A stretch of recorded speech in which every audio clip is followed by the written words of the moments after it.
Hi everyone, welcome to Pandas 3.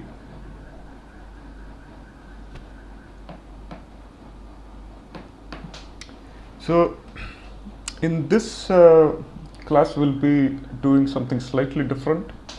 We'll be looking at a lot of questions, something that uh, you know that's that's kind of common in the data science field.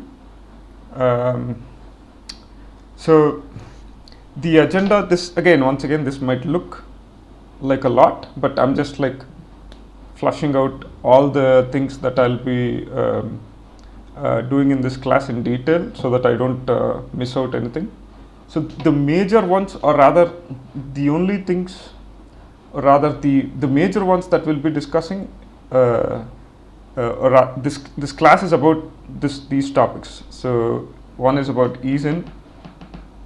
It's like it's a way to check if all the elements of one column are present in another column. And then there's np dot all, uh, which which which actually does the same. It actually checks if all the elements present in the list are either true or false, and it returns a single boolean value, while isIn gives us a list of booleans like true, false, true, false. And then you have something called apply function. Once again, very useful function um, which has a, how do I put it? It operates on individual columns or rows, and we can provide custom functionality in that. We'll look at it in detail. And then finally, the major topic is group by. This is the most important topic of this class. Group by is nothing but like, if I have a table and I have a lot of categories in it, I want to classify those categories and then take action accordingly on them.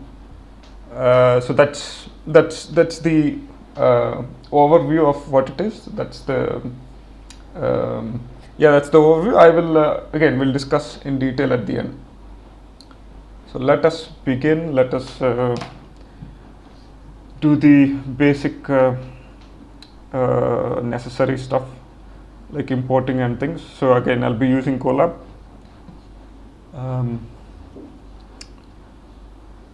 So let's install if we don't have it.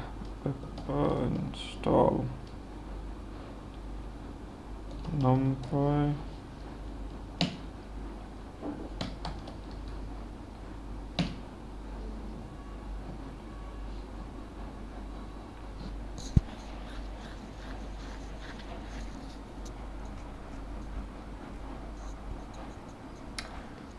I already have it.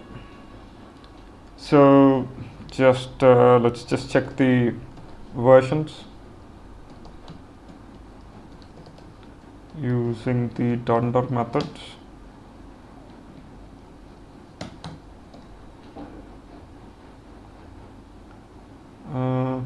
Okay, before that we have to import. Yes, let's import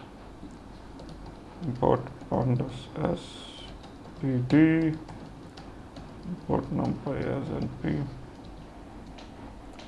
and let's check the versions. So these are the versions,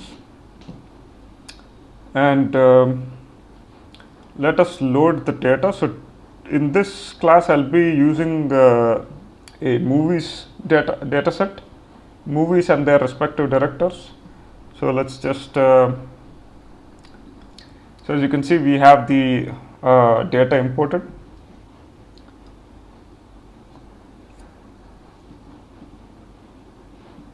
Let us read the data. So movies pd.read csv movies, and then directors,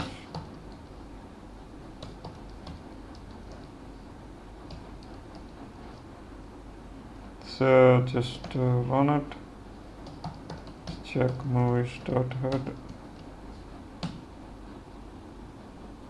So this is our data frame. Now you can see here there is an unnamed index column here. We don't want this stuff. We can get rid of it while we import this data itself. But if you don't want to remember too many things, we can just drop it later, separately. Index. Okay, that's a lot of. It's a lot easier. Localhost.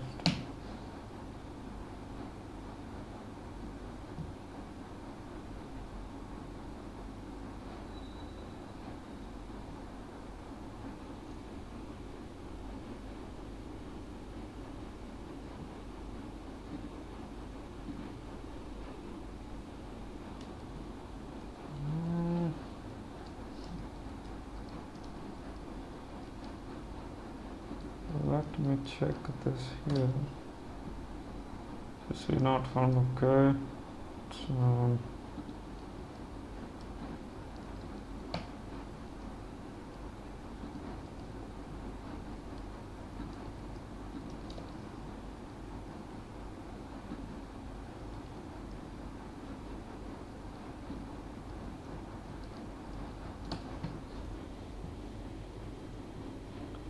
path or buffer, delimiter.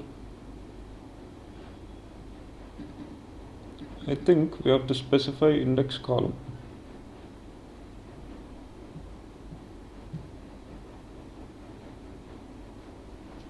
Right, so if we look at the documentation here, sequence of hashable or false optional column to use as row label, denoted either by column label or column indices. If sequence of labels or indices is given, multi-index will be formed for the row labels. So what this is saying is, we can define the index column here, which is basically our first one.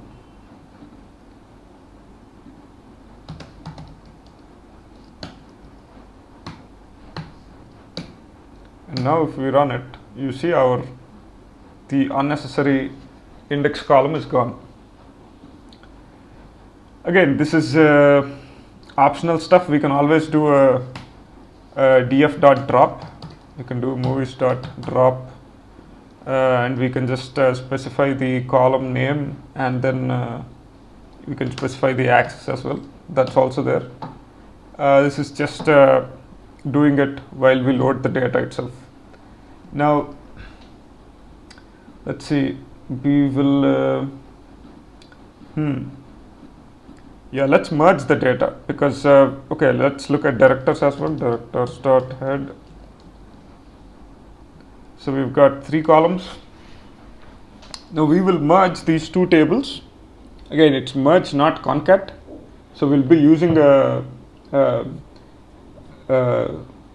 let's see which join would be the correct one, because here we have movies has a lot more data than the directors, right? And the directors are already present in the movies under the director ID.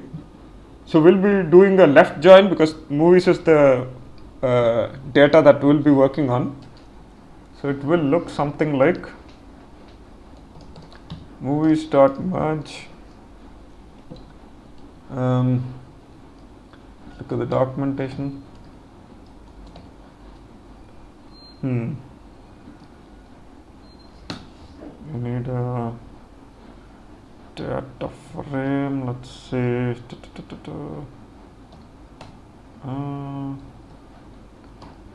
Data equal to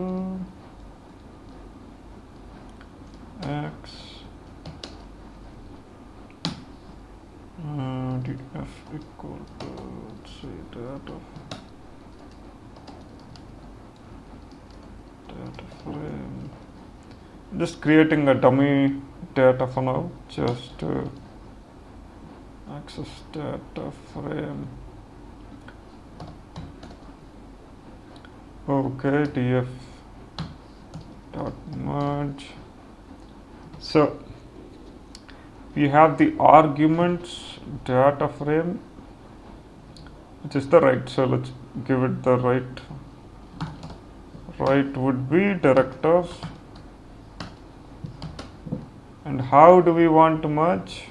We will do a left join, because the left table is the movies table, the right one is the director. So I want everything in the left table to be preserved. I don't want any rows to be dropped. Like I want all the data of the left table and all the things that are matching with the director name, or rather the director ID. This ID, whatever this ID matches in this ID, we want to keep that stuff in the right table, and rest of it can be discarded. So let's see, we have so instead of on, we'll be doing a left on and right on, because both columns don't have the same name, right? So we'll have to do a left on and right on to specify unique indices. So left on would be the movies ID is director ID, and the right on would be the ID, which is this one. So let's see, what else do we have to specify? Left index, unnecessary, and that is it. Now if we check the data frame,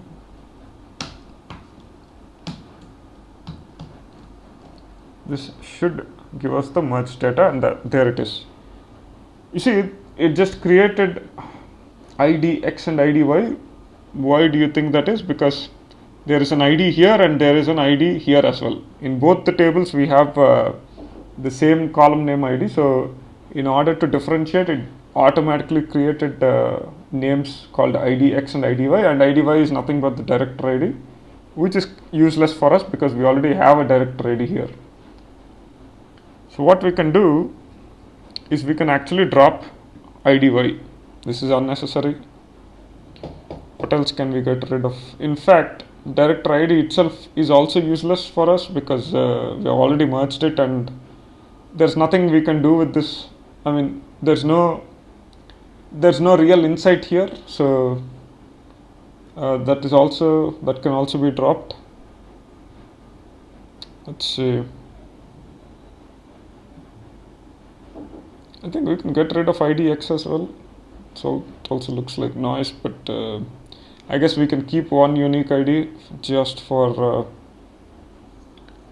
future proofing. Yeah, I think that's about it. Let's get rid of these two columns. df dot drop. We will drop director ID and IDY, and we'll be doing in place because we want to change the original table itself. Let's see what other stuff looks useless. No, I guess rest of it seems useful. Let's check the data. Wait, access. Okay, we'll have to give the access, or let's just give the columns. And so that did it. Let's look at the data frame again, and so we see the director ID is gone and the IDY is also gone. Right, now we have our table ready. Let's see, we merged it, then do we have to reset index at this point? I don't think so. Everything looks good. Let's look at the table summary.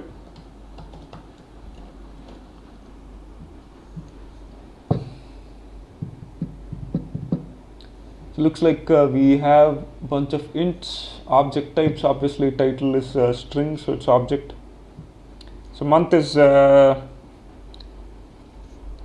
month is object, so month seems to be string here, which we can convert to ints. That's not an issue. as and when it's necessary, we'll do it on the fly.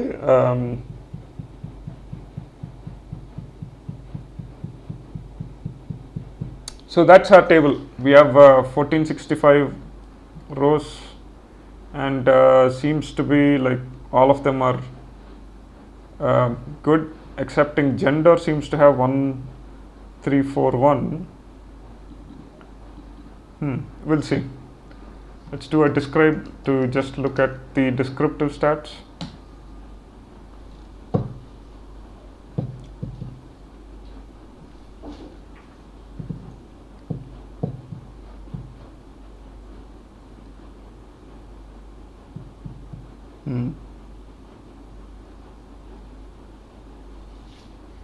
Let's look at object include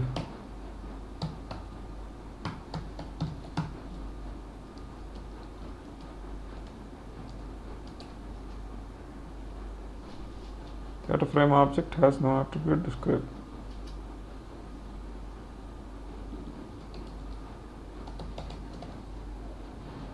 So yeah, looks like we have 1465 total titles, all of them excepting gender.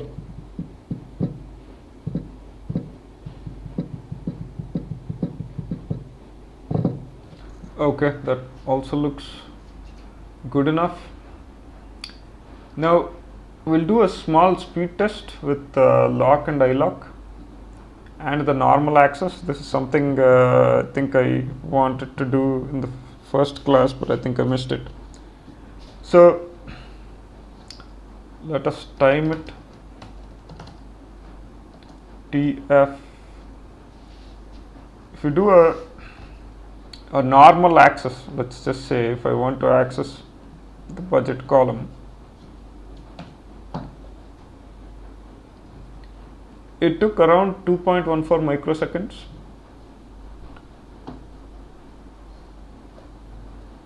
It did about 100,000 iterations, and it did in 7 batches. So on average it took 2.14 microseconds. Now let's look at the same in lock. Alright, okay, we have to give all the rows. We want all the rows, and we want exactly the budget column.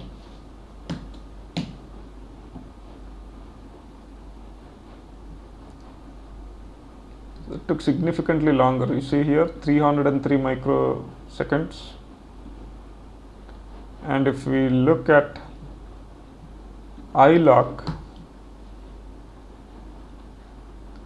budget is which column is budget? 01 is the first column, so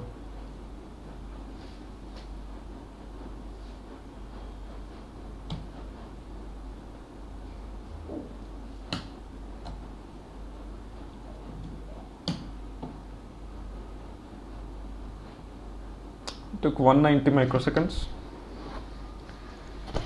So as you can see, these are some variations of this.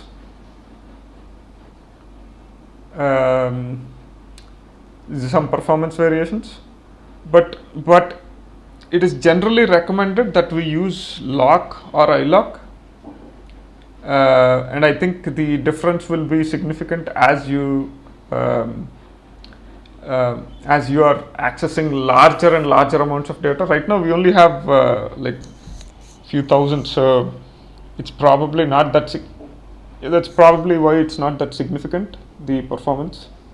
If we look at sales, let's do this on some like a million rows or something. Temp df equal to pd.read csv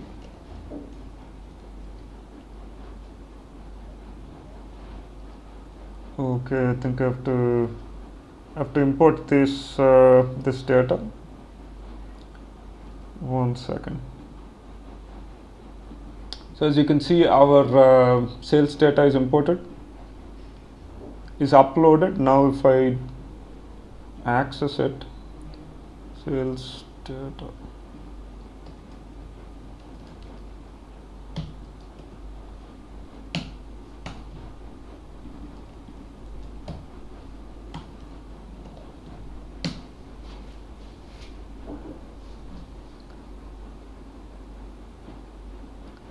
and if we look at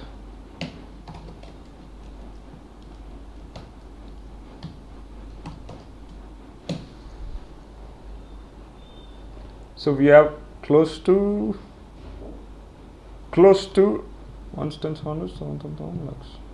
So close to 1 million records, right? Let's do the same on this one, and we'll see if there is any difference. Let's take a description. 0, 1, 2, let's call it 2.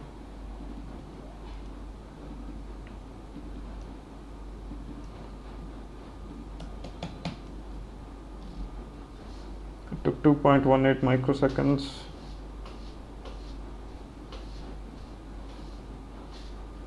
Ooh, that just went way above. So it looks like it is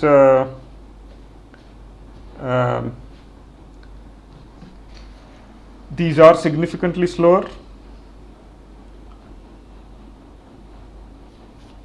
Let's see. Let's try to get the.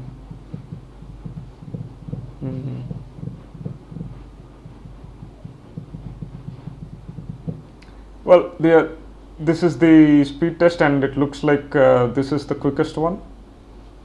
And the next quickest would be lock, and the third quickest is iLock. Although I have seen slightly different results on Jupyter Notebook. So generally, for convenience sake, it is recommended that we use lock, label-based indexing, and also so it is generally recommended, but again, we can just check these timings and do things accordingly. I guess that is all there is to lock, iLock, speed test. Now let us look at easen.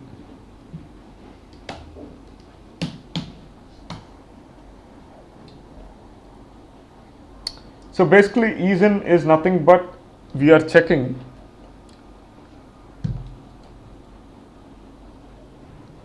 so if I have a list in one table, it's called table 1. I have table 2, and I have another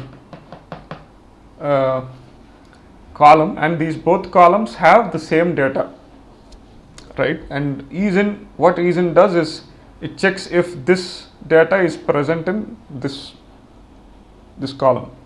So are the column values in table 1 present in table 2, and it gives us a list of Boolean values based on their presence or absence. So let's see. We already have conveniently our director table and the movies table, and both of them have the director IDs, right? So we can check movies. What is it? Director ID. Are all of them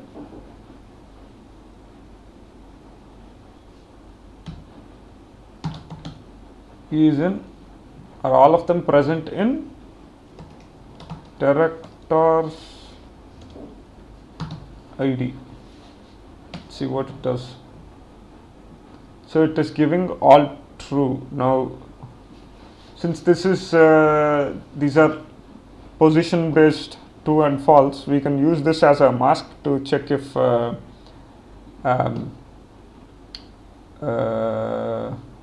if something is not present or not. So what we can do, let's see, since the list is too long,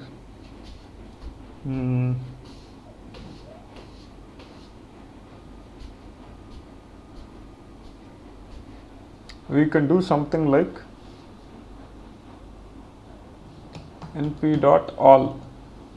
Now, why do we need this np.all? Because you see here, we cannot go through each and every row to see if everything is true or not, right? So this numpy.all method conveniently gives us a single true value if everything is true, and if there's something false in it, it will give us a false. Let's see, so it's giving us a true. That means all of them are present. So every director ID in the movies table is present in the director's ID column. So that is the that's the use case of this. That's how you use it. So we covered ISIN and we covered NP all. Let's look at apply.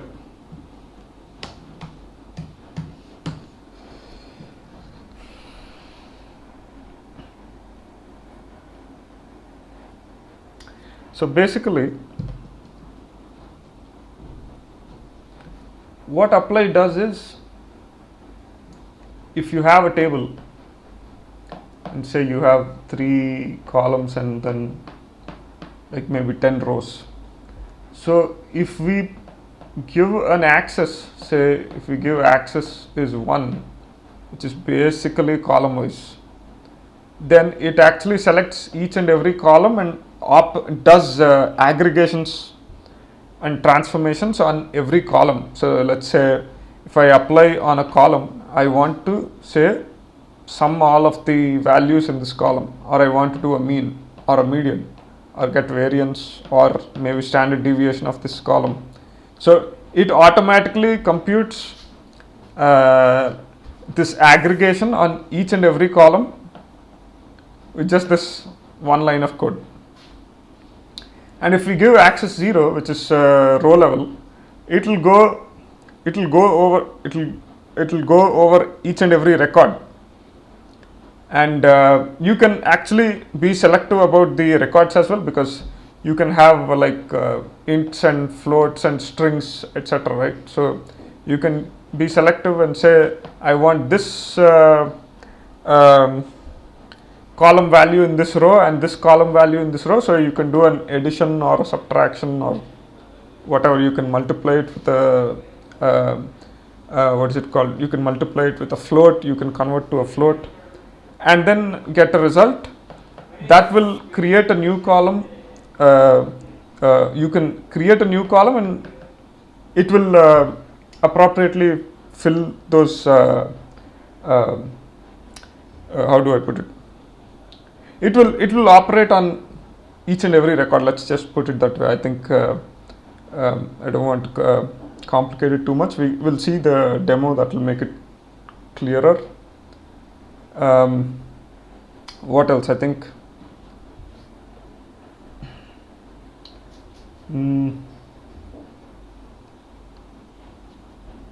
yeah. So basically, apply is not just on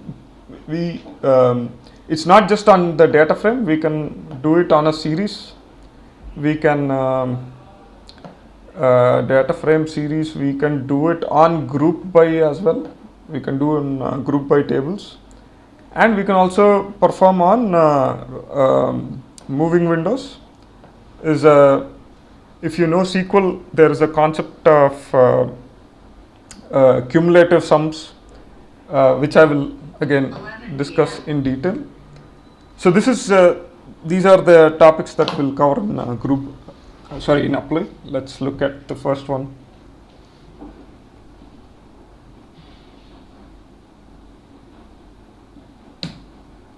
So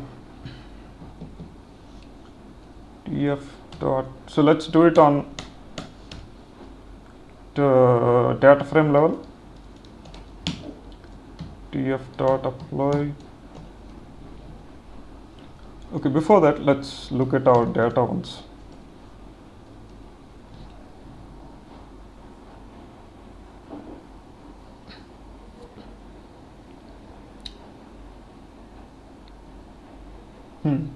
So let's do it on row level once. Okay, so what apply accepts? Let's look at the documentation first.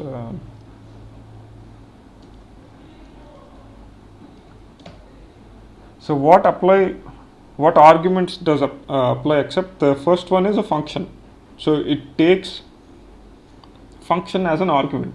So we can either pass a custom function if the operations are too long, like if you have too many lines of code in it, you can create a custom function, or if the operation is shorter, you can create a lambda function and just finish the process. And it accepts an access as well, which is and the default is 0. Basically it goes row wise by default. So yeah, these two are the important ones that we'll be looking at. So df.apply, we'll do a lambda, an anonymous function. What we can do, this is a row. Since access is going to be 0 by default, anyway, I'll specify it explicitly. I have my row. I want to say, let's see, I'll do a budget plus revenue just to perform an addition. Row budget plus revenue. So if we execute this, we will be getting this column as result. We can create a new column and assign this value. Let's call it word rev, some random name, and then we can assign and we can check the top 5 rows. You will see we have our new column with the combined value. We can do some more complicated operations, something like I can create a custom function, my func, and what this will have is an argument row. We will pass the row to it, and we can do the same operation.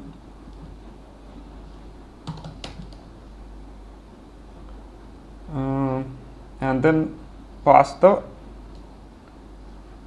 function here, and it will pretty much do the same thing. In fact, right now it will create another okay, that was not in place, so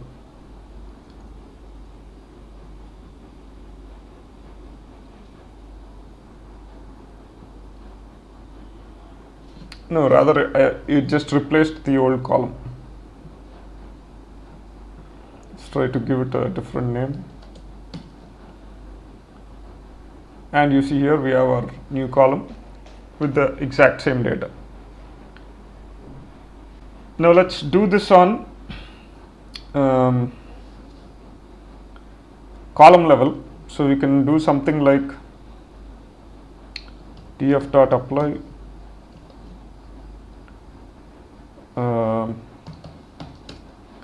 can do lambda column.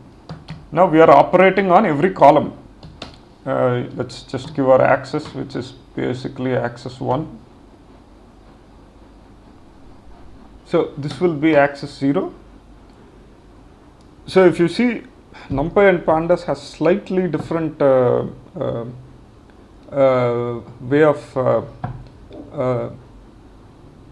setting access. So in NumPy, although both refer to the same direction, so access 1 would be along the along the row, and axis 0 would be along the column.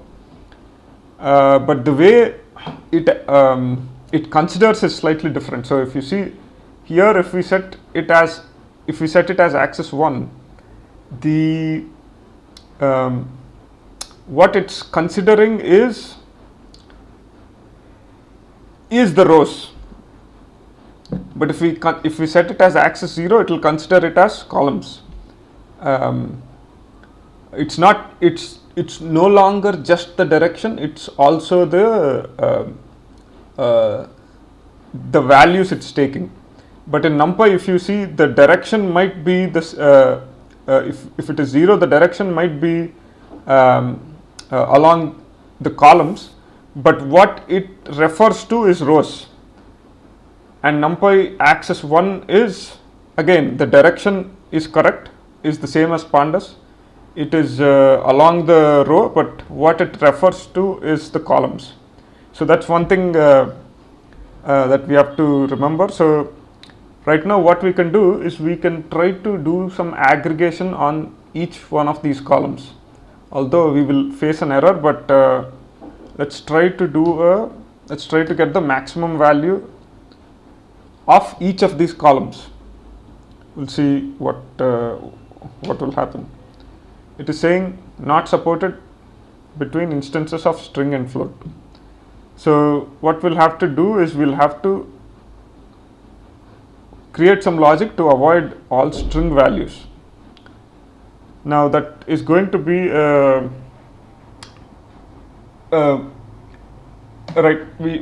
We'll have to write few lines of code. So a single line will not cut. So we'll not be using lambda for this. We'll do something like def myfunc, pass the column, and we'll use the special method called isSubclass. If isSubclass, and we are checking if the column dot data type dot type, if the column type is an instance of what? Now we want to check if it is numbers. We want all the numeric columns. We want this operation, max operation, this aggregate max operation to be performed on all numeric columns, but ignore all the object type columns. So now there are many numeric types in Pandas and NumPy. So it's not just ints and floats. We have something called, I think, int64 and many others with those tricky names. So we will be using a special import called numbers. This actually covers all the numeric data types. We'll do numbers.number, and if it is a number data type, which is basically this covers all the Python numeric types, then we'll do something like column dot max. We'll get the max value, we'll return the max value, otherwise we'll simply return none. Right, now we'll replace this lambda function with our custom function, and we'll see what happens.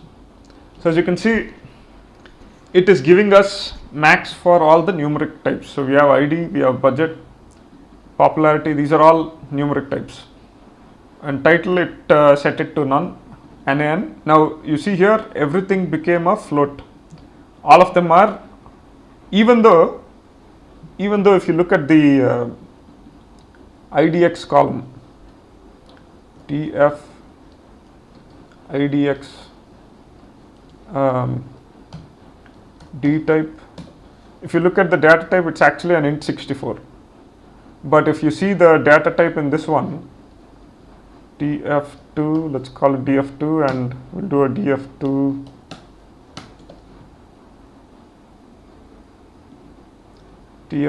dot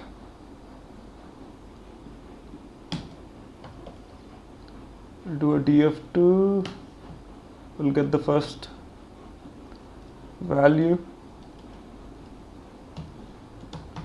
If you look at the D type, it became a float. So what NumPy, what Pandas is doing is it's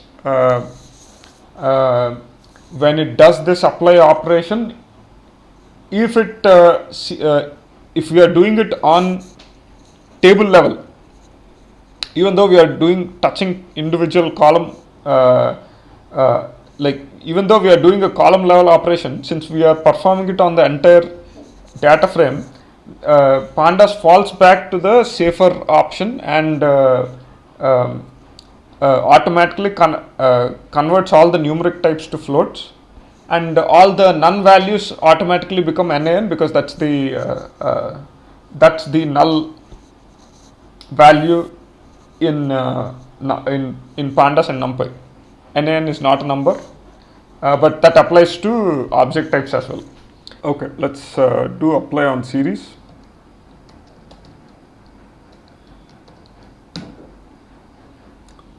So basically, we'll be doing.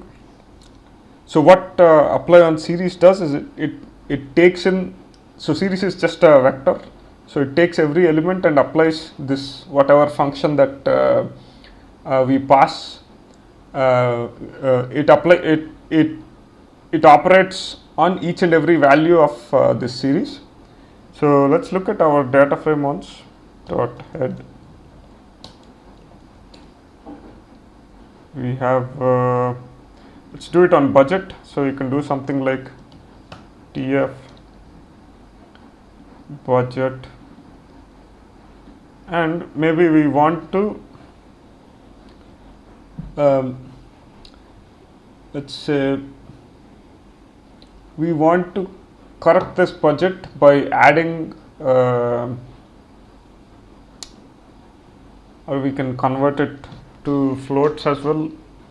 We can actually add some amount, but obviously we can do this in a vectorized operation, which is actually quite quicker than apply. But just for demo's sake, we can do this way. I'll just show you a demo of what is possible. So we'll take a lambda expression, because we don't need a lot of we don't have many lines of code. So we can do something like x, and x here is every value in this budget column, right? So this is x is one value of this budget column. So we are operating x into 1.1. So we are multiplying this int value with a float. So it will convert all the values to float. So let's execute. So as you can see, it converted all the budget values to float. So we can do something like, say I want to add 10. Like I want to correct every value of this budget by adding 10 to each of them. So you can see the values changed. There is a 10 added to each and every one of these budget values.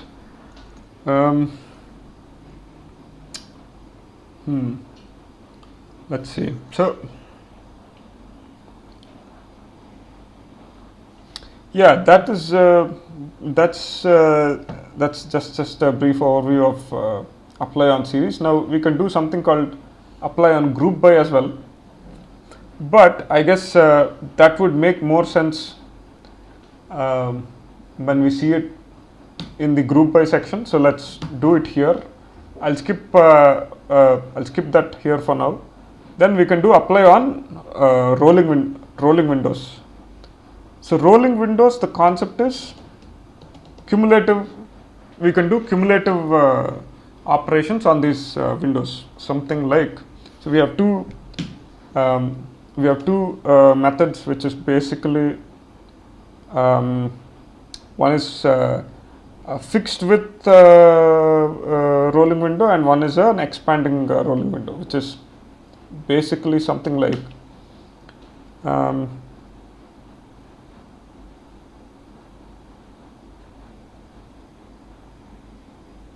df dot, so we can do a rolling window. Again, we'll take the budget column dot rolling 3.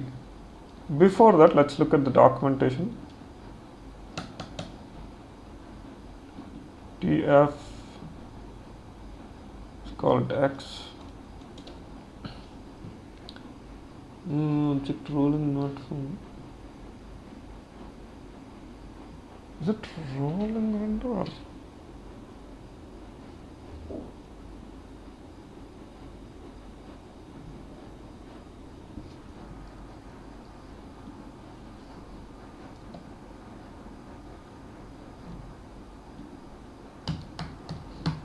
Like, let's check it here only. I think rolling not found.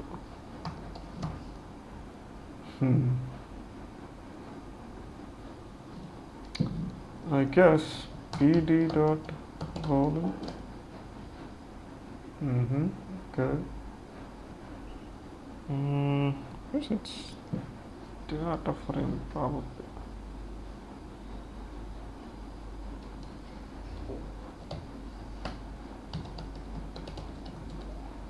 Okay, it is df dot rolling. So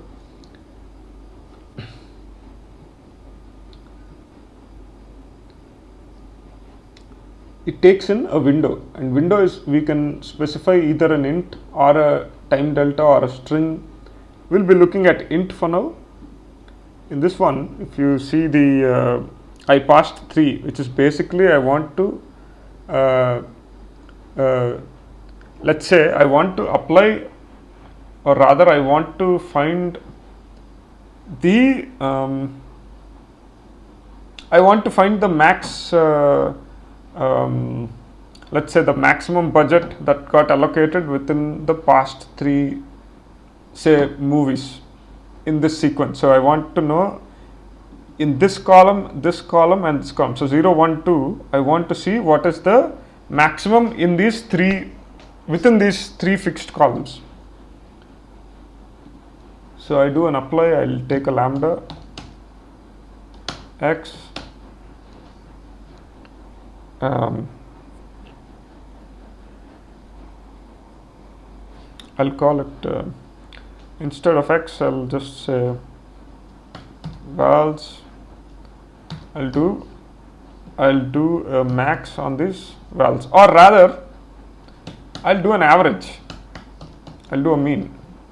I think that makes more sense. So we are checking the average that we have, average budget allocated in each of these 3 slot in this slot. Let's call it a slot. So you see here, it calculated mean for each of these 3 slots. Now, why did the first 2 become NaN? Now, the first 2 are NaN because the minimum limit we are giving is 3. So if you look at the documentation again, time delta offset size of the moving window. So if an integer, the fixed number of observations used for each window. So it's a fixed number of observations. So at 0th index, we don't have 3, right? We don't have 3 observations here. We only have only 1. At index 1 as well, we only have 2. There's but the condition we gave is 3, right? So, and at the second index, we have total 3. So second, first, and 0. So which is why the second got computed. Third obviously got computed because we already have three observations here. The same goes with fourth, and so on.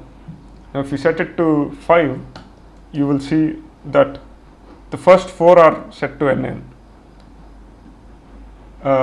So that's how you do aggregations on a fixed window, and this is a fixed window. It only does on the number of the value that you provided in this method.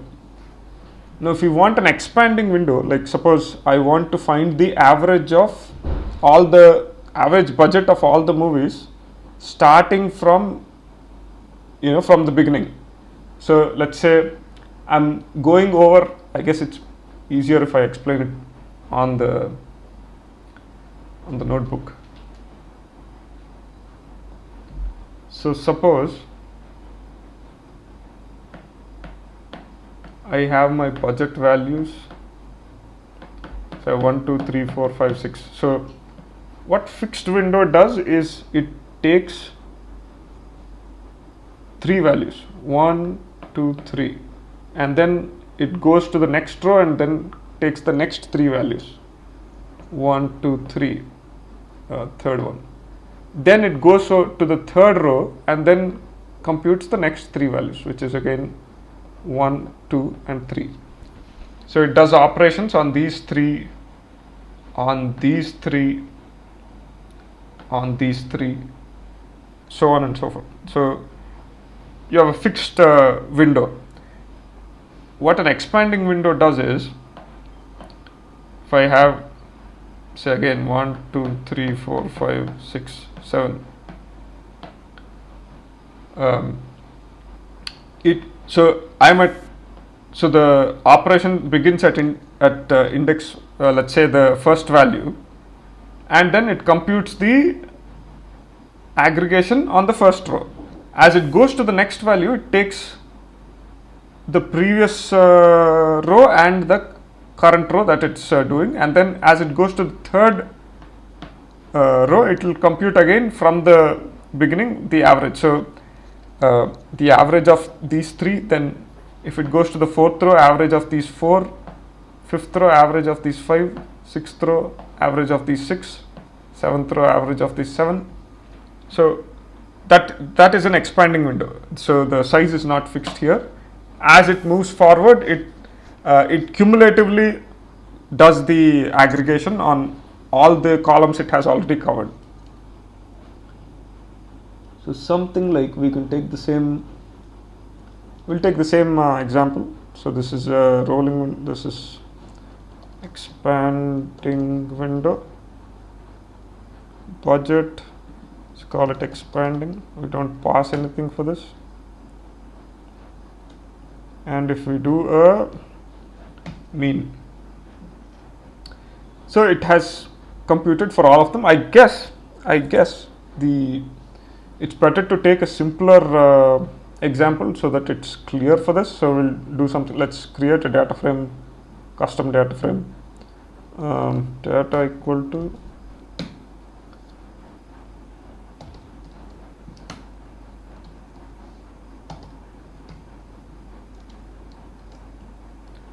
say 2, 4, 7 to something like 9 and maybe 1. Temporary data frame, TDF, I'm just naming it that. So we'll do a pd.data frame. I'll pass my data. Let's check TDF. So we have our custom data frame. We'll do a rolling on this one first. TDF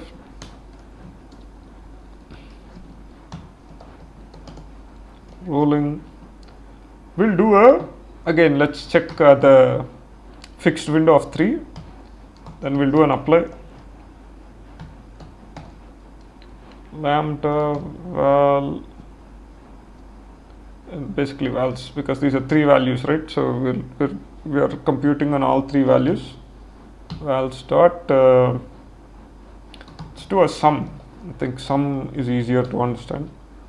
So if we see here what is happening, again, since the minimum window is 3, we don't have a fixed window of 3 in the first column, and neither in the second one. First row and neither in the second row. So you go to third row, we have 3. So what is it doing? 7 plus 2, 7 plus 4, which is 11, plus 2 is 13. So that is 13. Then if we go to the third index. Third index value is top 3, which is basically 4 plus 7 plus 2, which is 11 plus 2, again 13. Now if we go to the fourth row, again fixed window of 3, which is 9 plus 2 plus 7. What is it? 7 plus 2, 9 plus 9, 18. Right? And then when we go to the fifth index, what is the fixed window of 3? So we'll add these 3, which is basically sum. 9 plus 2 is 11, plus 1, 12. So that is rolling window. Now if we do a expanding window,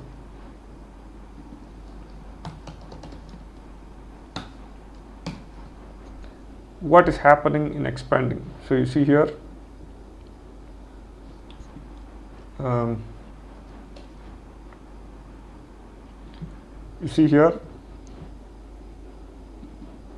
basically at row 0 the value is 2, at row index 1 the value becomes 6, so it's adding the previous rows.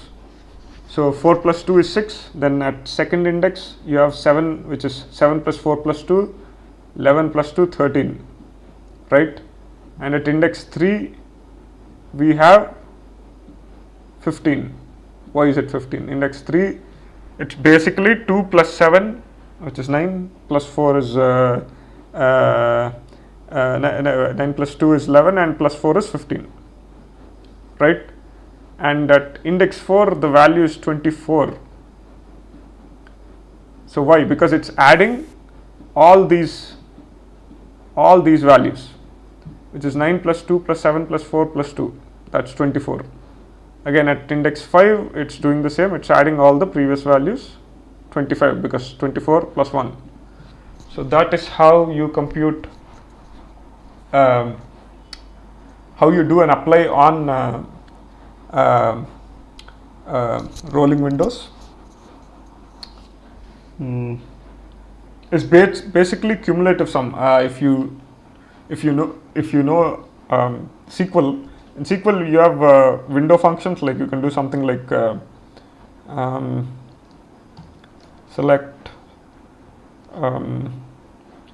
star, then you can do over, maybe you can do a window function, say something like you can take a column on a particular column, and then you will do something like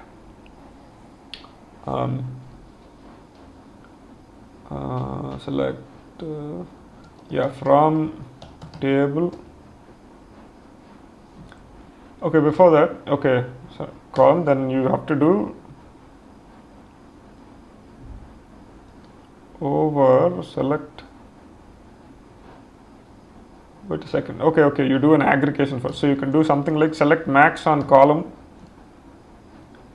over you can do something like partition by some call x, and then order by maybe call x or call y, and then there is a section where you can specify a window, something something like partition by, order by, rows, something like rows between current row and like n following or preceding, or you have something like unbounded following, which is basically unbounded following is expanding window, or unbounded preceding, and n following is basically the fixed window part. So n following is fixed window, which is the equivalent of rolling in Pandas, and unbounded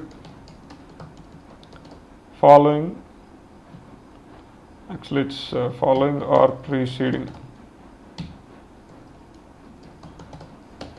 is expanding window, which is basically our expanding function. Right, this is the SQL equivalent.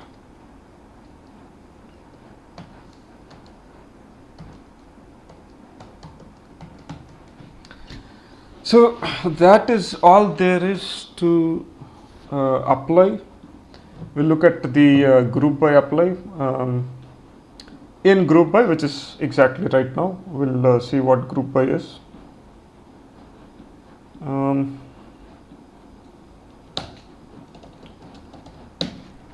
So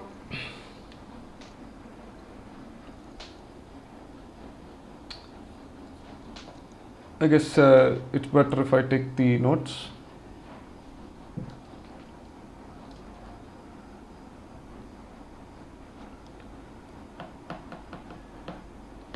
So basically what group by does is it takes a table. Suppose you have a table of categories. I mean, call it categories or whatever. Say you have, it's a bunch of, yeah, just think of it as car models. Like again, think of it as car models like SUVs. So there is an SUV like Mahindra, whatever. And then you have a sedan, which is basically some Hyundai something. And then you have another SUV from Tata. Then you have another, maybe you have a hatchback from again Tata something. And then you have another sedan. Suppose I want to know how many SUVs are there in this table, right? So the ask is something like, this is a very simple example. How many SUVs? If somebody asks you how many SUVs, you don't want to go and count each and every one. Suppose there are like 1 million records here, right? That's a lot of records. So how can I conveniently get the count of, so they asked not just how many SUVs, how many sedans, how many hatchbacks, right? So the most efficient way is, what we do is we break the table into SUV table, then hatchback table, then you'll have a sedan table, and then you do a count method on this one. Count, then you do a count. That is what group by does. So basically you'll have a table like cars table, and then you do a dot group by, let's say, model. So this, let's call this, not model, let's call it type. This is the type column. So I'll do a group by on type. So I'm grouping this based on the type of the car. So what this group by does is this classifies this entire table based on these types. So this is an SUV table. So based on this SUV type, all the records are populated. Based on the sedan type, all records are populated. Again, hatchback type, all records are populated. And then you operate on this. So the group by operation goes something like, it first splits the data into these tables, and then after splitting we can do an apply, which is basically we can do some aggregation like sum or count or min, max, whatever. We have a bunch of aggregations like mean, then variance, standard deviation, all this stuff. And then what it does, it stacks them together. Like we have a SUV table, then you have sedan table, then you have a hatchback table. It stacks them and then presents us as a new group by data frame. So there's a data frame, I think it's called group by. That's the custom type for these these types of tables. So again, let me take a very simple example. So I'll to let you know what the operations look like. So we have, suppose, a very common one, B, and then C. We have like bunch of values, and 1, 2, 3, 4, 5, 6. So if I do a group by on this type, what this will do is create separate tables of A, then B, then C. You'll have the respective values, respective columns will all be there, and then I'll do an apply on these, and the apply is basically let's do a count. If I do a count, basically we have 2 in each, right? So this will have 2 in each, and then after the aggregation we'll get a single value of this type, and the count will be 2 of each. B is 2 and C is 2. This is count and this is type, and that's the result, the resultant data frame. So let's take our movies example.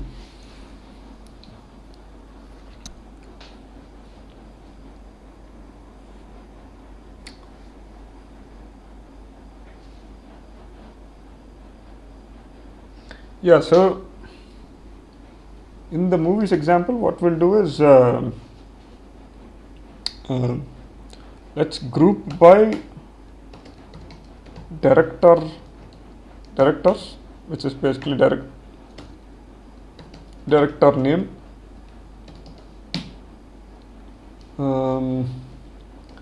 So we'll do, let's look at our data frame first. What is our data?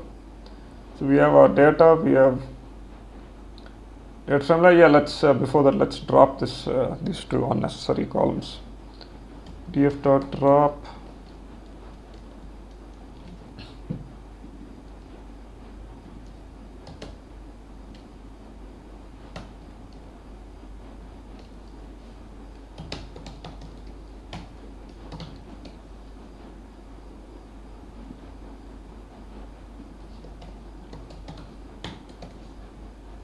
okay.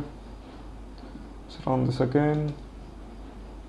Yes, we have our correct table. So now the unnecessary columns are dropped. Now we will do a group by on director name. So we want to know what all films each director specially directed. So let's say something like df will do then group by, this is the method name. We can do multi grouping as well. So if I group by director name alone, it will check this as key, like say James Cameron here, and then it will group all his movies in a single table. If I give multiple columns as if I'm grouping based on multiple columns, then it will check both those values. Say suppose I did the director name and see what's a good column. Say let's say year, I did a year. Then it will check James Cameron, this name and this key, the year as 2009 as the key, and then it will create the tables based on both of these key values, or rather group by values. Again, it's easier if I do it. Let me just do it by director name first, just to get an idea. If you see here, this is of type data frame group by. It's a different data frame. It's not just data frame. If you look at the type of data frame here, it is of type data frame, but the group by one is of type data frame group by. It's different. So let's see, if we want to know how many groups got created, which means basically how many directors uh, are there in one sense. You can say something like and groups. So we have 199 groups created. Now if I want to get all the groups, like if I want to see how the details of all the groups, I can check something like groups. So you will see here, it's a dictionary of the director name. These are the director names. If we sort by, let me do this way, I think that will be clear. Tf dot sort values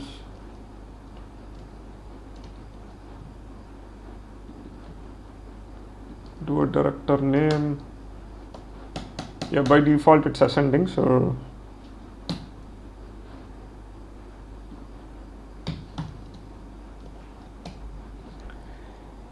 you see here the first name is Adam McKay, and he has 1, 2, 3. He has six indices. So these are indices. The values are list of indices where the values are present or where the data is present. So if you see here, this is our dictionary, and each director has respective indices of the table where their details are situated.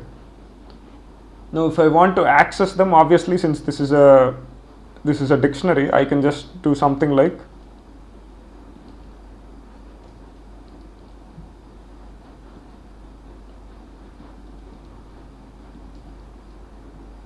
this, and then I can just access all the indices of this particular director, and it's of type index. We don't want type index, so let's just convert it to list, and we get list of indices of this particular director called Adam. Now if I want to get the details of this director, we know, right, we can just pass these indices to lock and then just get it. So we'll do something like tf dot lock, then I pass I'll say id x, then I'll pass the indices, and then columns, we want all the columns, or rather we'll just fetch the titles.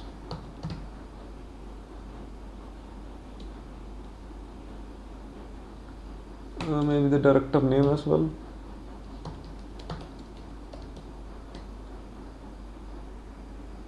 Just to see idx not found. Did I not run it? There it is. So these are all the movies that this particular director directed. So that's how you can access grouped data, group tables. Let's see what else. We can see the groups, we can get a group. There is also another method for getting groups, but I don't think we need unnecessary syntax, but there is another method called get group. Get group, it does the same as this one. You can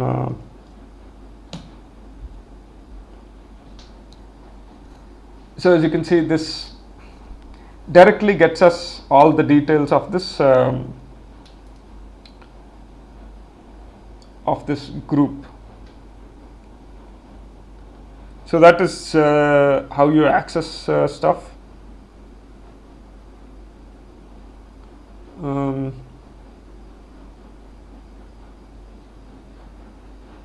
See, what is it saying? Future warning and grouping with the length 1, just like you will need to pass a tuple get group in the future pandas.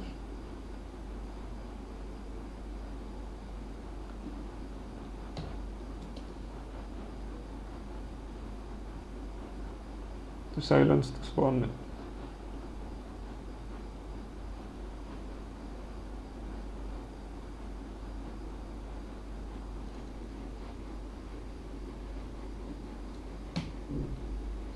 Okay, that's exactly what we're doing, but it seems to be still throwing this warning. But anyway, that's exactly what we're doing, and this is the result.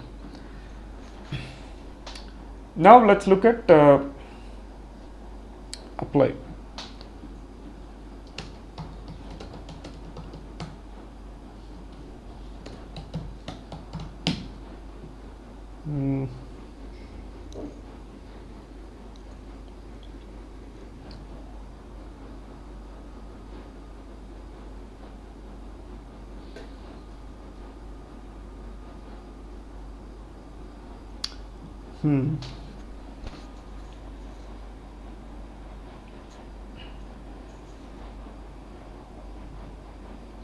I think we can check apply when we are doing these questions, because there will be a question where we will need to use apply.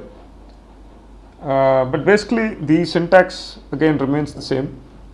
Let's just say we'll do something like I'm grouping by director name. So right now I have the director name and all the details. So this is the particular table. Let's say this is one of the tables I have. Now I can just access the let's say I can access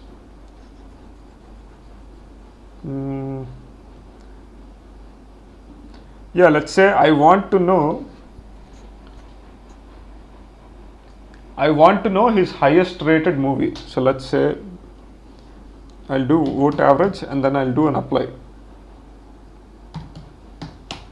Lambda. So now I'm operating on this grouped table, and I'm basically trying to check the highest, which is the max of this column. So I'll do something like x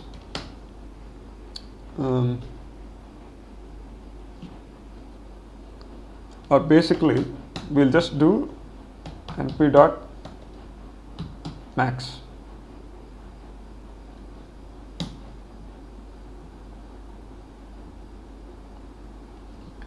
So you see here his highest rated movie, or rather his highest rating is 7.3. Right? We can also, obviously we can do, there's a direct method called max. We don't really need to use apply, but just to give you an example, that's one way we can use apply on group by tables.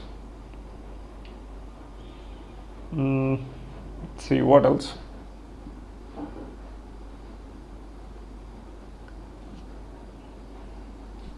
Yeah, so this is how you get a column of group by. So we can take this and we can operate. If you want to see the values of this column, you can do something like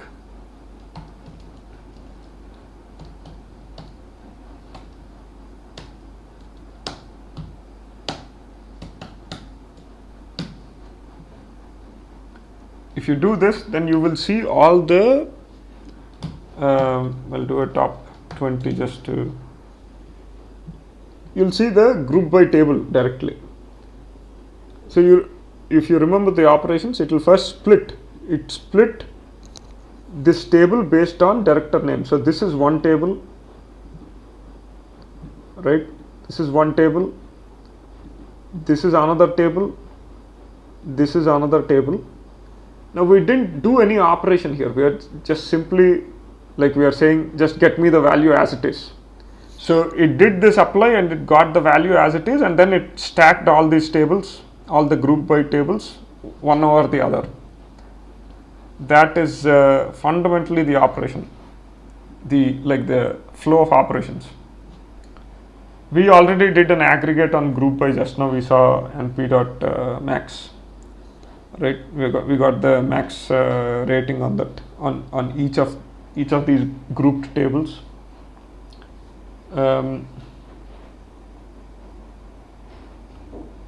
Yeah, we already, okay, we did apply. Okay, there is an apply.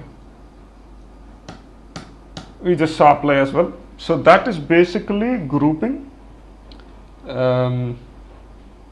grouping on apply, and that's basically an overview of group by. Now, as we solve these questions, I think we'll get a better idea um, uh, on how we can implement these features.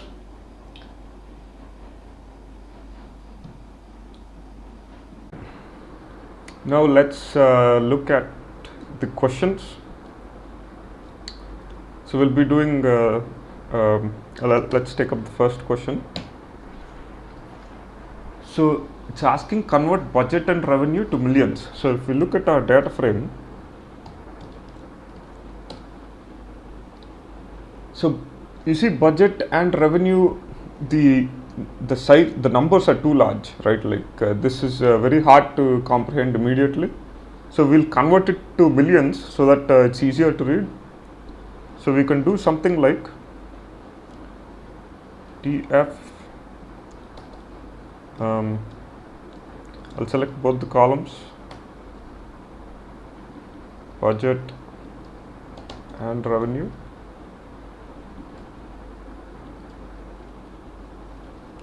And let's see.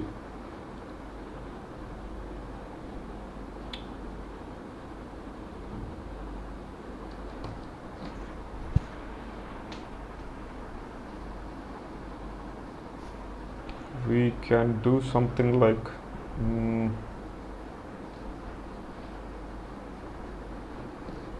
let's do it one at a time. I think that's the quickest way.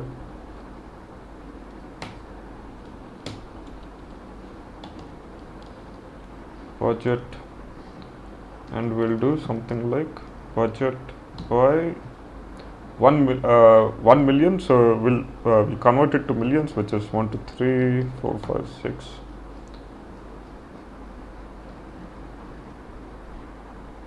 Now if we execute this and if we check our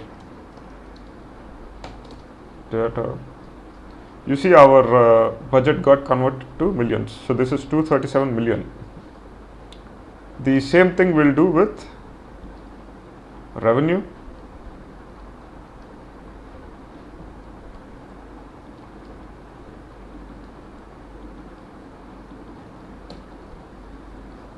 And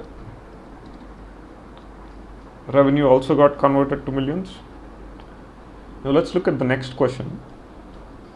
Get movies with rating greater than 7.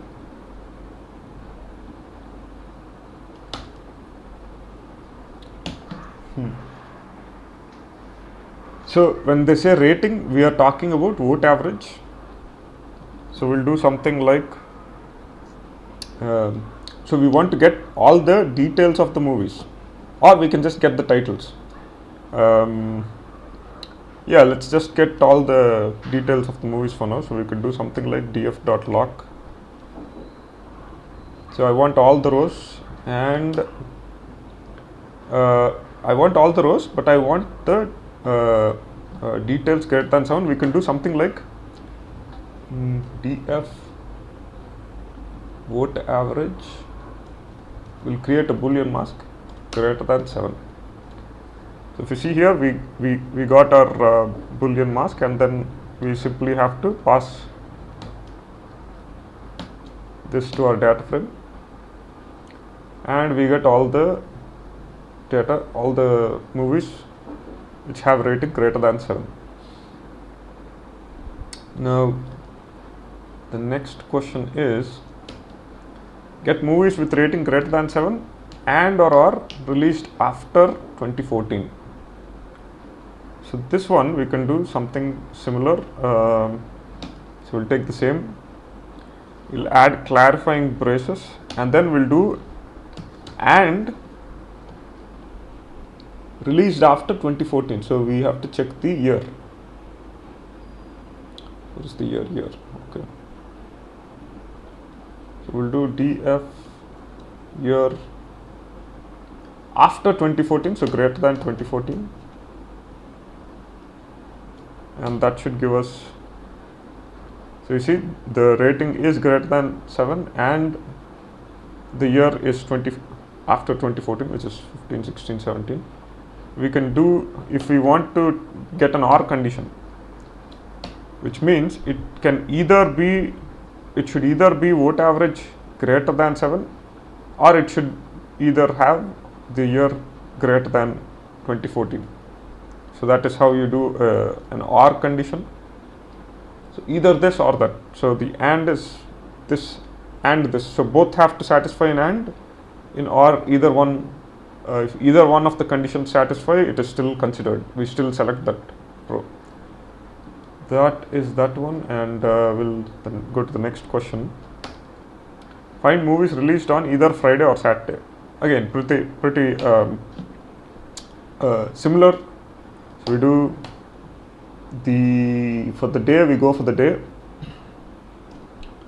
We create a Boolean mask again. DF day is either, what's the question, Friday or Sunday, is equal to Friday or, again I'll copy the same thing.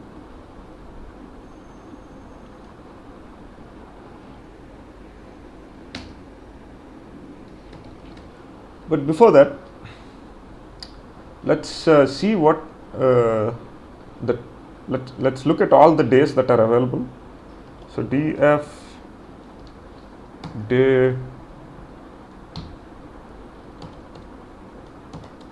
unique. So this is these are our days, and it looks like our spellings are correct, right? So, and you see it's either Friday or Sunday. So again we can verify the days that are present. We should only have 2 days in this. So if we do a day and then do a unique, you see we only have Friday and Sunday. So that is how you solve this question. Rather, that's how you use conditions. Let's look at the next question, which is find the sum of revenue and budget per movie and create column, both vectorized and apply. So we can look at both the ways. So they are telling us sum of revenue and budget per movie. So if we use the standard vectorized method, it's actually pretty straightforward. All we have to do is DF. We have already discussed this in the first class. We just have to do revenue plus DF UDGET. We can create a new column called DF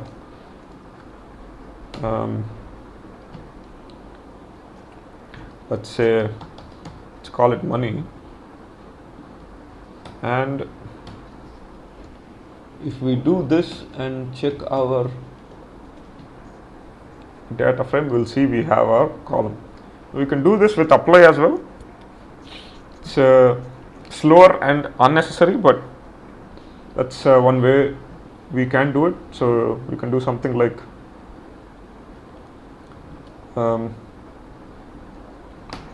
let's see, so we can do df dot apply, and then we use a lambda because it's not really necessary for us to take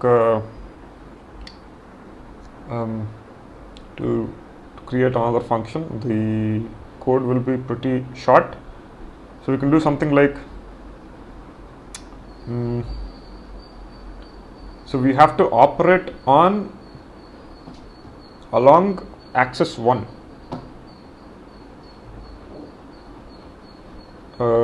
axis 1, which is along the row. No, so we have to operate on axis 0, column level. No, we have to do it on row level. So because we are merging two of them, yeah, so we have to do it on axis 1. So row, then we select the revenue plus budget. So we'll do something like this, row, and we set it to axis 1. Let us see the result, and you see we have the exact same result. Again, not recommended to do it this way, it's just to show the apply functionality. Then let's look at the next question. Find the profit per movie. So profit is what? Basically selling price minus cost price, right? So in this case, our revenue minus the cost is the budget. This is our sales, this is our sales, and this is our cost price. So find the profit. So again, pretty straightforward. So we create a column called profit, and we do which is our revenue minus UTG budget. We do a df dot head, and we see our profit. So that is again a simple way. Okay, so now let's solve this question. Before that, yeah, let's solve this question. I think okay, so the question is asking, get highest budget movies of every year, every director. So since it's saying every director, we have to group this by the director name, because we want to know the highest budget of every director. So let's check our data frame first, and let's do a group by director name.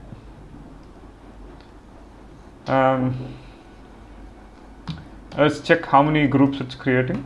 UPS. So there are 199 groups. So you can do this in 3 ways. There's the best way would be to get the indices of all these highest budget movies of every director, and then just put it in lock or iLock. So we can do something like, we'll fetch a column. So since what we are doing is, we are getting the budget column. So we are trying to operate on the budget column of each of these group tables. So then, so if we try to print this, let's see how it looks actually. Lambda x.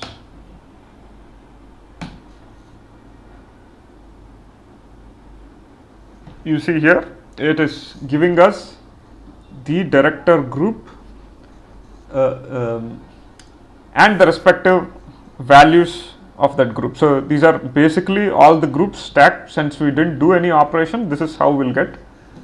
Now we want to fetch the indices of director. So there is a function called idx max. So what this gives is list of indices of the max budget of each and every director. So this is giving us, so this is first grouping the table again. Let me just show it to you. So when we did a group by director name, it is grouping every it's taking every director's name and creating a separate table with all the movie details. So it has title of the movie, it has the name, budget, all of the columns that are present here, you will have a separate table for that. In fact, the best way to visualize would be this one. We do apply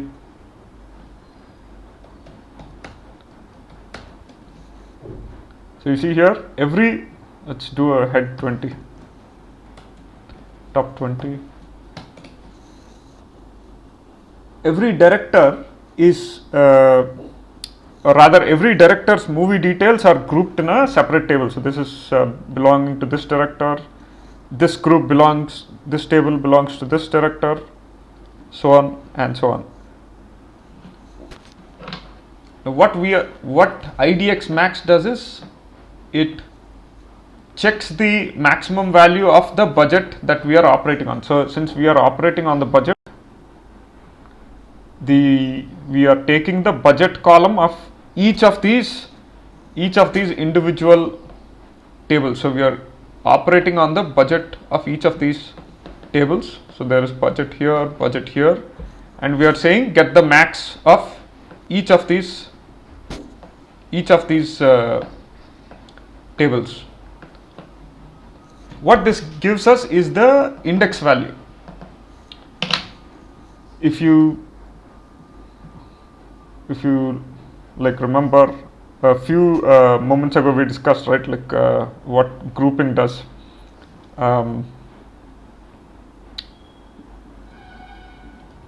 If we look at the groups,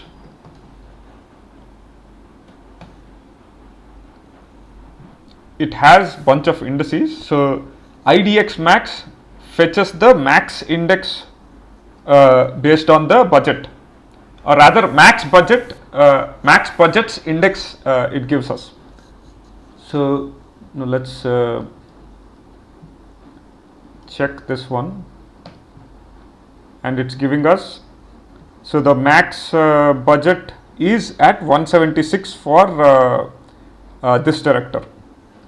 Now all we have to do is pass it into so let's call this IDX. Then we just do a lock, pass the indices, and in the rows column, and we want all the columns. So this will give us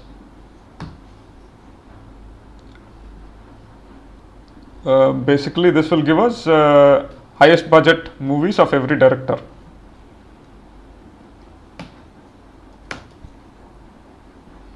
We will do a reset index so that our indices start from 0.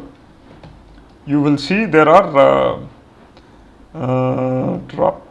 we will drop the indices because we don't want this data.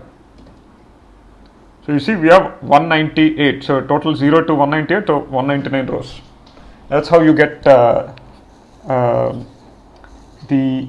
highest budget movies of every director. There is another way, something called transform. We can do something like, we do a transform, we access the transform method and we pass the max. So we want the max of, again, this group, max budget for every director in this group. What this gives us, let's check the result, what this gives us. It is giving us the max budget. Now we will get a Boolean mask. So how can we get a Boolean mask? We'll just equate this to the budget column, which will give us a Boolean mask, right? We will pass the same Boolean mask into this one, into df.lock, and that will give us the table. Now if you see here, we have 212 rows. The reason we have 212 rows is because it looks like there are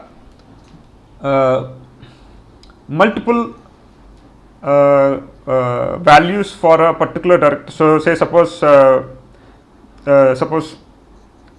is James Cameron, and he probably has multiple movies that are of the same budget. So like let's say there's 237 million, there's probably another movie with the same amount. In fact, if we want to, we can check the duplicate data. Let's call this df3, and we will get the duplicates. So we can get the duplicates duplicated, and we will pass, since we are operating on director name, we'll use the director name just to see what duplicate values are there. So we have a Boolean mask. Let's pass it into the data frame as indices, as a filter. You will see we have 12 values. Let's do a reset index.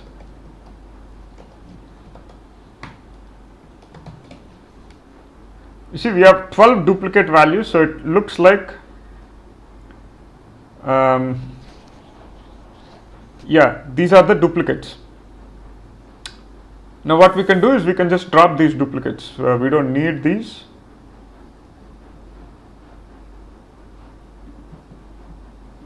So we'll do a df3 drop duplicates.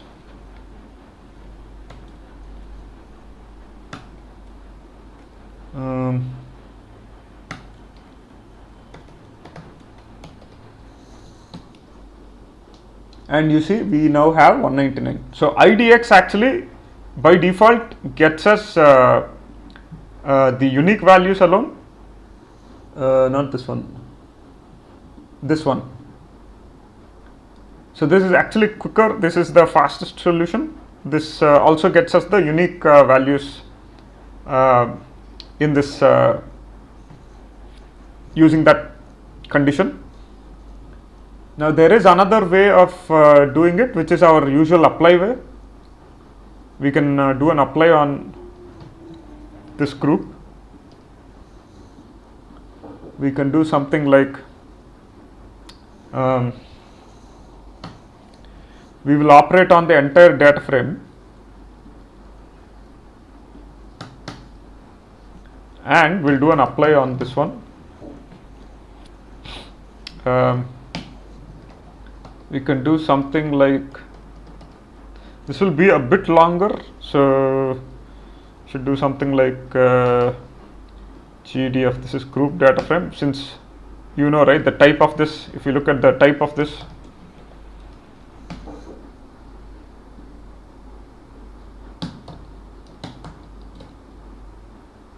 the type is of data frame group by. So if we are doing an apply on this, we will be passing the entire data frame here. So what we can do is we can do something like GDF. We will create a Boolean mask and then filter out the data. Something like GDF budget equals GDF budget dot max. If we return this, let's see what the result will be. We'll see there's okay, not the type.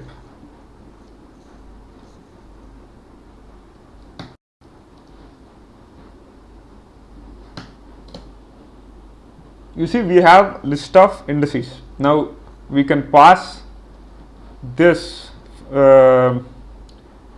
filter to our the same data frame to fetch the results. And you see here we again got 212 because it looks like there are similar or rather there are duplicate values. So again we do the same, we filter out, we drop the duplicates from this data. Let's call it GDF2, and we do a GDF2 drop duplicates, and we drop the duplicates based on director name, and we will get our 199 rows, which is basically highest budget movies of every director. So it is saying a deprecated behavior pass include groups false.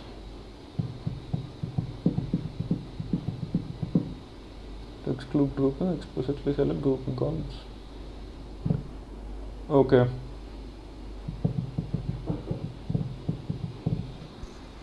I think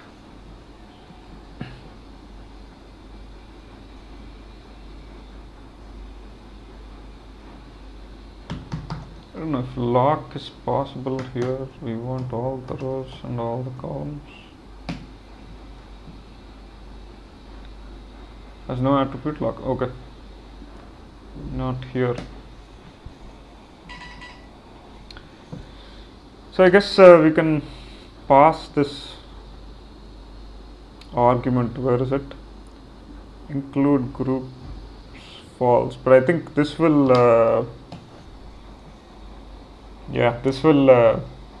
this will get rid of the group. So I think what we have to do is, okay, I guess what we have to do is we have to manually select the columns we want. It's a bit of a tedious process, but let's say I want my budget. I want for now, I mean, we can select all the columns we want, but for now I will just select the ones that I need. We want the director name, we want the title of the movie,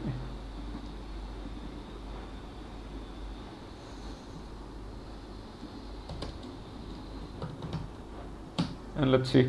So we have our data and the warning is gone. So if you want more columns, you can just add more of the columns. You can do a reset index here. Reset index. We won't pass drop true because we need the director name. But since we did pass the director name here, I guess we can do a drop true. And we have our 3 columns.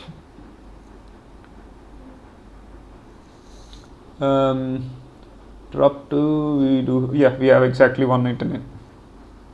Okay, I guess we can do a reset index here as well.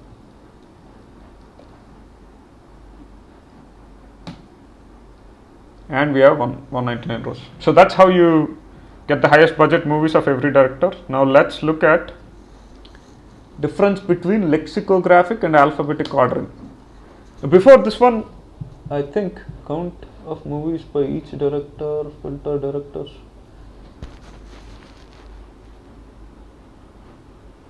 Yeah, let's do this one first. I guess then explaining this makes sense.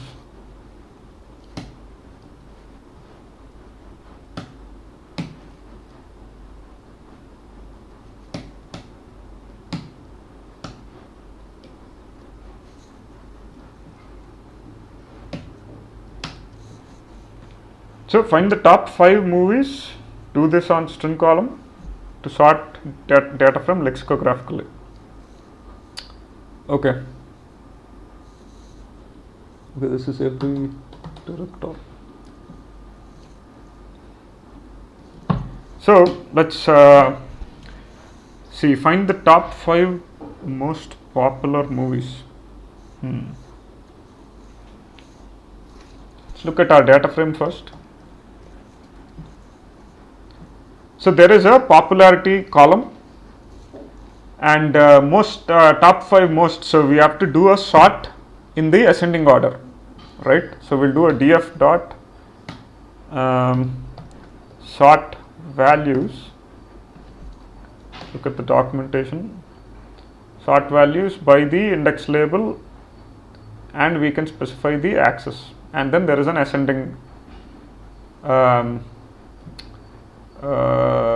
argument. So we'll sort by popularity,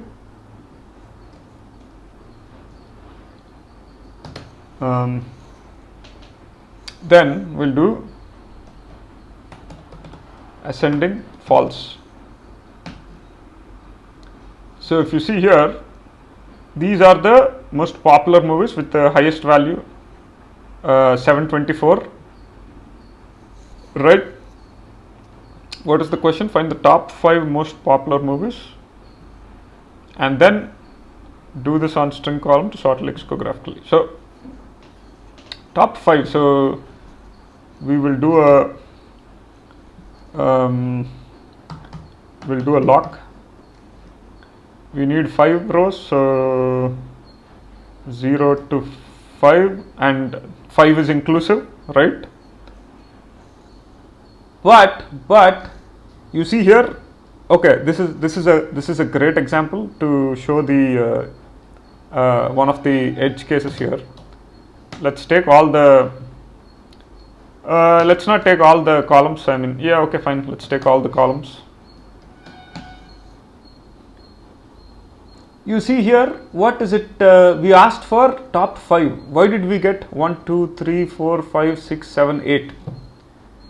That is the one of the things we have to remember. Since 5 is at this position, it is considering from the beginning, and since the start index is 58 here and it couldn't find 5, lock is label based, right? So it is going over each and every record and checking where the 5 label is, and which is why, and since it found the 5 label at 7th position, it took all the 7 values and it gave us the result. So what we have to do is, before we fetch it, we have to reset if we are doing a lock. Otherwise we can do an iLock and do a 0 to 6, we'll get 5 values, then 1, 2, 3, 4, 5, 6, okay, I guess 1, 2, 3, 4, 5, 6, okay, 5 values, since it is 0 based. Then we will get exactly 5 values. So if we do an iLock here, what we have to do is reset index, drop true, which will reset our index. Now if we do a lock, we'll get exactly 5 values. Okay, since this is 0, the indexing is from 0, we have to do 0 to 4, which will give us the top 5. And again, we can do it with iLock as well. If it is iLock, we'll have to do 0 to 5, since end is exclusive. So we'll get the top 5, 0 to 4. Now what is the question? Find the top 5 most popular. So we found the most top 5 most popular movies. Do this on string column to sort data frame lexicographically. So what it's saying is, or what it's asking is, we want to sort this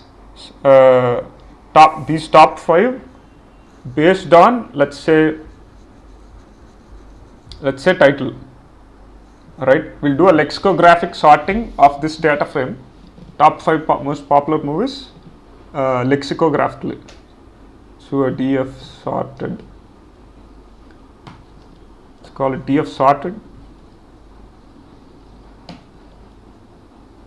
Now let's talk about the sorting difference between lexicographic and alphabetic.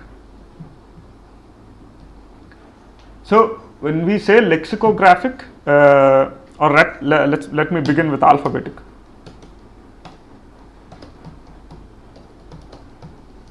Or no, let me start with lexicographic only. No, let me do alphabetic. This is the easier one. Alphabetic sorting. By default, you don't have an alphabetic sorting. All Python sorted method, or even Pandas sorted method, or even NumPy sorted Pandas sort values method and NumPy sort method, all of them sort lexicographically. What lexicographically means is, it's basically ASCII based sorting, ASCII character value based sorting. So if we go to an ASCII table, you see all these characters. In fact, it's not just ASCII based, it's the underlying character set value based sorting. So to take the simplest example, we have the ASCII characters. and each character has a particular value, and you see here 0 to 1, 0 has a value of 48 and 9 has a value of 57. So 9 has a greater value in the ASCII table, and similarly uppercase A is 65 while lowercase a is 97. So if you do a lexicographic ascending sort, the lowercase a comes before uppercase a, and similarly if you have numbers as well, if there is a lowercase a and a 1, you will have lowercase a sorted.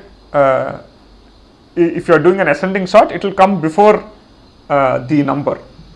So to show you an example, if we take Python's sorting example, let's say I have a list something like numbers. Again, numbers are sorted normally. Let's say I have 2, 4, 22, 11, 66, 1, and if I do a L dot sorted, object has no attribute sorted. I guess it is, it is L sort, is it sort L, sorted L, yeah, it is sorted. We pass the list to the sorted method, and you see here list got sorted properly. But suppose I have a strings in this, something like apple, then I have an uppercase apple, I have a bus 12. Let's add some numbers as well. Then I have bumper P2, something like this. Then I do a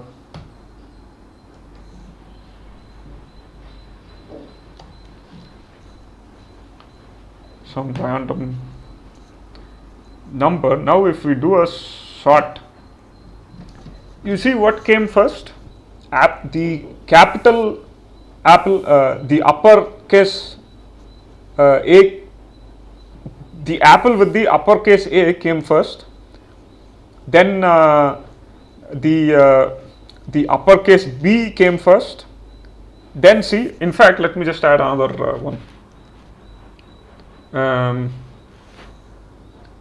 P A. Okay. You see here, instead of BA, B2 came first. Why is that? So 2 is value 50, and we are doing currently, this is an ascending sort. This is not a descending sort. So it's going from lower to higher values. So if you see here, in the ASCII characters you have uppercase, the uppercase values come before lowercase values. So lowercase values have a higher, what is it called, higher numeric value than the uppercase values, which is why you will see the uppercase values come first in the ascending sort. So basically the sorted is ascending. So if you look at the documentation ones, we can give a key and we can do a reverse. Right now we don't need reverse, but we can give a key. If we want to do a descending sort, we can do something like key,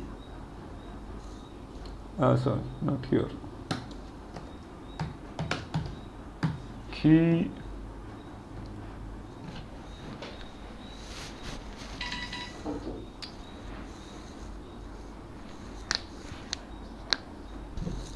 no, descending sort is, I guess, wait, I think reverse is the descending sort. Custom, turn a new list containing all items, key none, reverse false. I guess we have to provide reverse true. 1 second, what is reverse?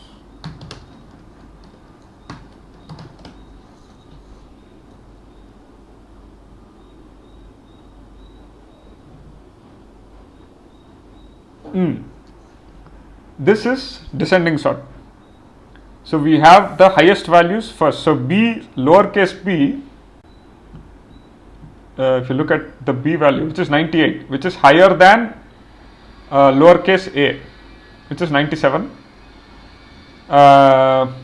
Uppercase c is lower than lowercase b, which is, so uppercase c is 67, while lowercase b is 98.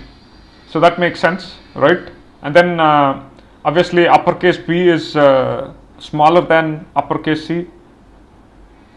Now, how does this decide, like, which one of these uppercase b's have to be before and after, right? So if you look at it, the uppercase b and uppercase a are higher than uppercase b and the number 2. If you see the number 2 is 50, while uppercase b is 66 and a is 65. So this gets higher priority than this one. So that's why the bar comes before, or rather bar is higher than b2, right? And obviously uppercase a is smaller than uppercase b. So that is basically lexicographic sorting. If we want to do normal sorting in ordinary Python, we can do something like, we can pass the key and we do string dot lower. If we do a string dot lower, now you will see this is sorting alphabetically. There is no, it's not lexicographic, it's purely based on alphabet sorting.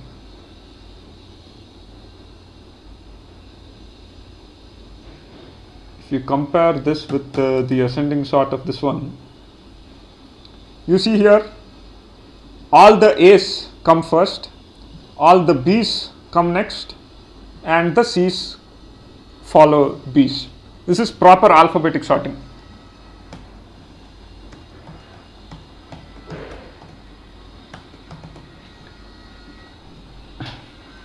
Now we can do something similar in NumPy as well. If I'm not wrong, it is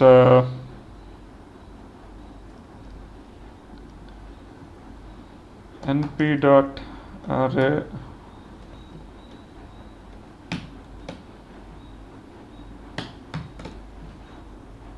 so we have an array. If we do np.sort, if I'm not wrong, it is, yeah. So you see here, this is also lexicographic sorting. It's the exact same as the one you see here, right? By default, these are all lexicographic sortings. I am not sure if there is a way to sort this alphabetically on other than us converting the entire string to lowercase and then sorting it, get the positions, and then sort the original array based on those positions. But there is a way to do that in Pandas. Again, let's look at the same thing in Pandas. If I take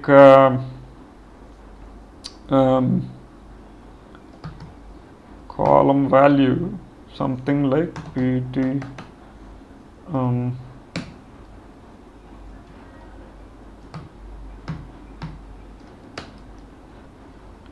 assign it to an array, then I do df, my data frame would be pd dot data frame. I pass the column. We have our custom table. Now if I want to sort this column, I'll do something like, gives me sort values, and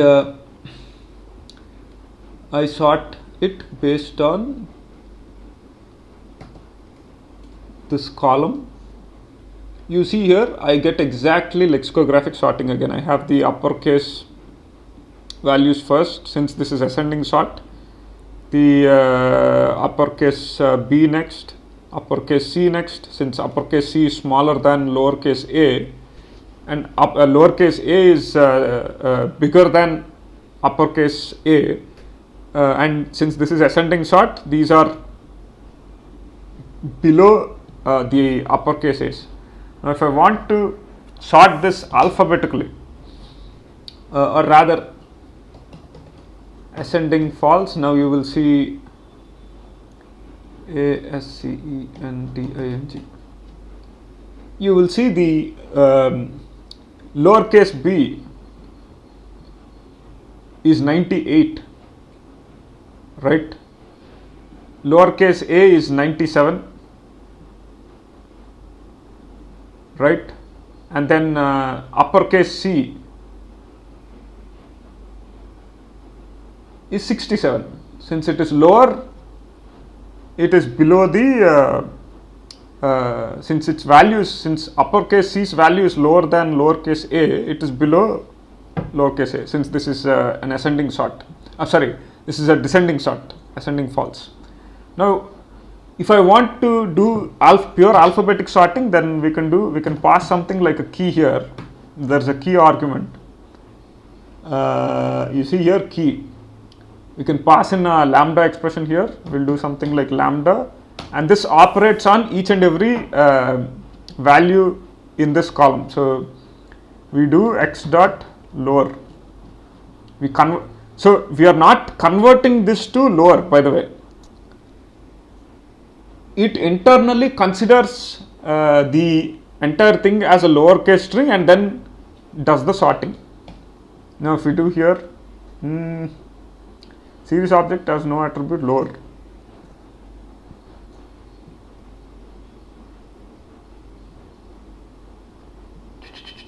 Okay, we can do this way then.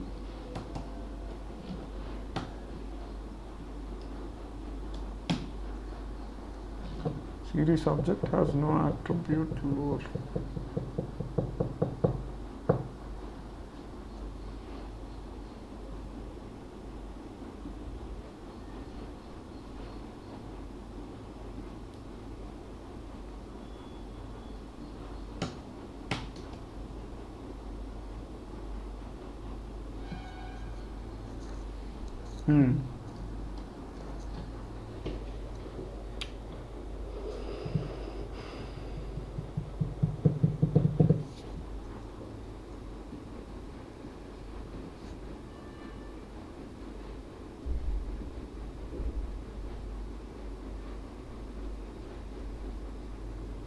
One second, key.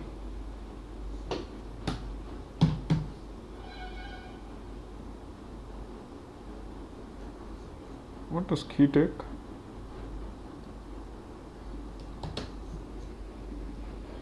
DFF sort values, value key func, key. Apply the key function to the values before sorting. This is similar to the key argument in the built-in sorted function, with the notable difference that key function should be vectorized, should accept a series and return a series with the same shape as the input to each column in by independently.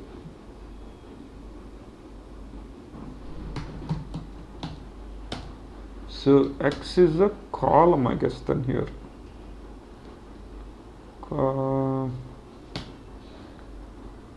Okay, wait. str dot lower. Yes, that's the mistake. Yeah, there you go. So we are doing an ascending sort. Let's do a descending sort.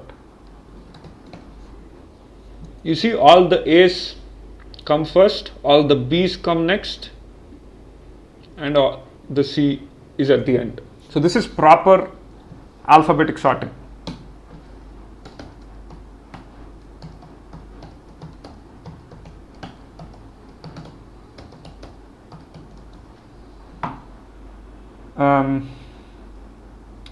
Right, now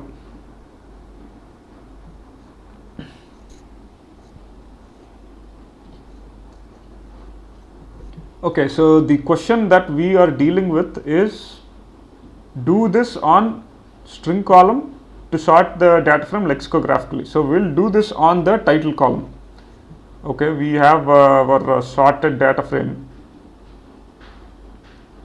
right? These are the, if you remember, these are the top 5 most popular movies. So let's get this once again.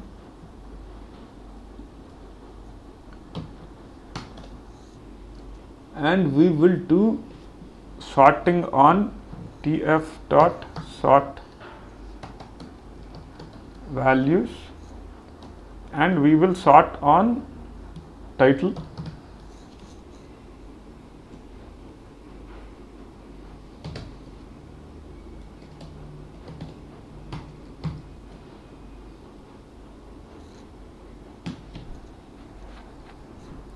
So we are doing a descending sort.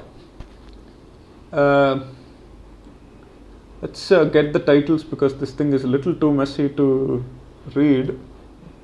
We will fetch title and popularity. So if you see here, it's a descending sort. So what is the value of uppercase T? Let's see. Uppercase T is 84. This is also 84. Now this and this are matching. Now H, what is the value of H? H is 72, while D is smaller, right? So D is lower. So H is 72 and D is 68. Hence, the Hunger Games got higher preference than the Dark Knight when you do a descending sort, higher to lower, right? So that's the value.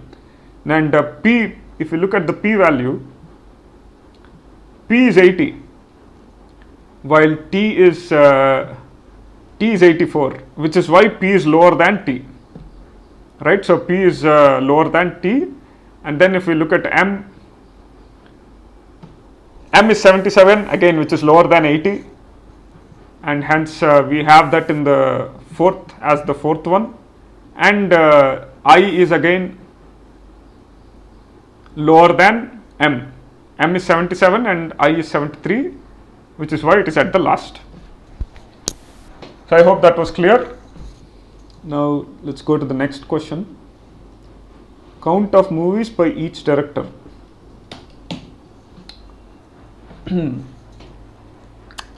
Again, since it's asking by the director, so we have to classify the table based on, we have to categorize the table based on the director names.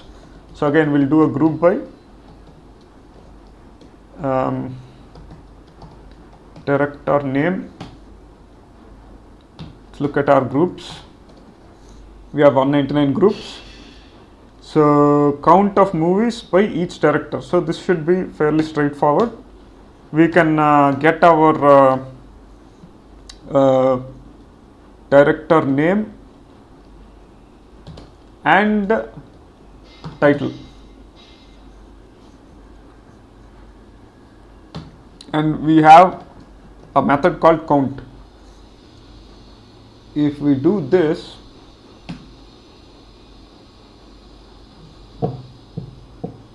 you will see we have the director name and the movie. So I guess since we do have the index, we can do a drop index. Sorry, reset index, drop true. Okay. We don't have the name exactly. So what we can do is we can exclude this one. It's that is actually, so when we use two columns, it means we are grouping the entire table based on these two columns. Since we are grouping by the director name, that's why even though we took two columns, it is still giving us the correct result. So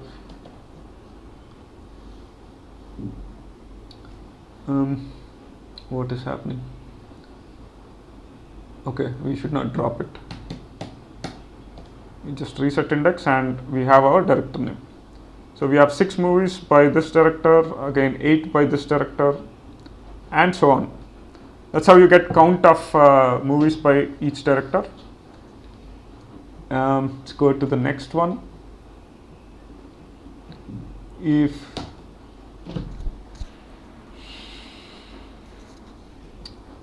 filter directors whose max budget of movies is greater than 100 million. So what the question is asking is filter all director names who had movies with a budget greater than 100 million. Let's check our data frame once again. What is the so we have the budget.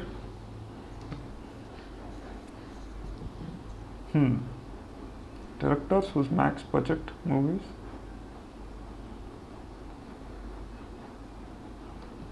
So once again, we do a df dot group by because it's asking the names of the directors whose movies exceed 100 million, right? So we can actually do one more way. We can filter all the movies based on the budget first and then group by. So let's do it that way then. We'll do budget greater than 100. Since this is in millions, we'll do this first and we'll pass this as a mask. Now we have all the movies whose budget is greater than 100 million, right? Now all I have to do is get the director names. So I will call this TF, let's say 20, just to differentiate. So we have all the movies whose budget exceeds 100 million. Now I want the director names. All I have to do is df20 get the director name and do a unique. So this will give me a list of all the directors who had movies with budgets greater than 100 million, right?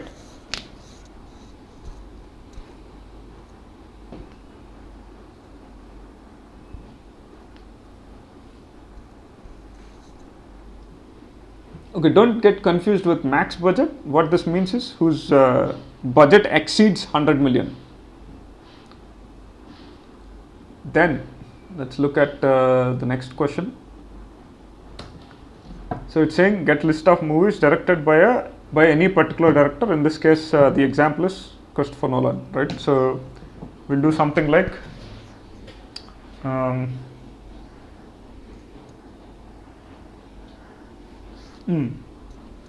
so if you know, again we'll do a group by because it's asking specifically about the directors. Group by director name, and let's look at number of groups is 199. If we look at our groups, the groups present, okay, so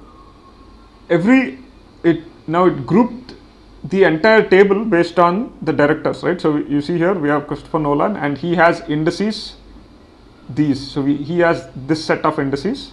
So we just have to extract this name. 1 second, I don't know why my system is extremely slow. So I extract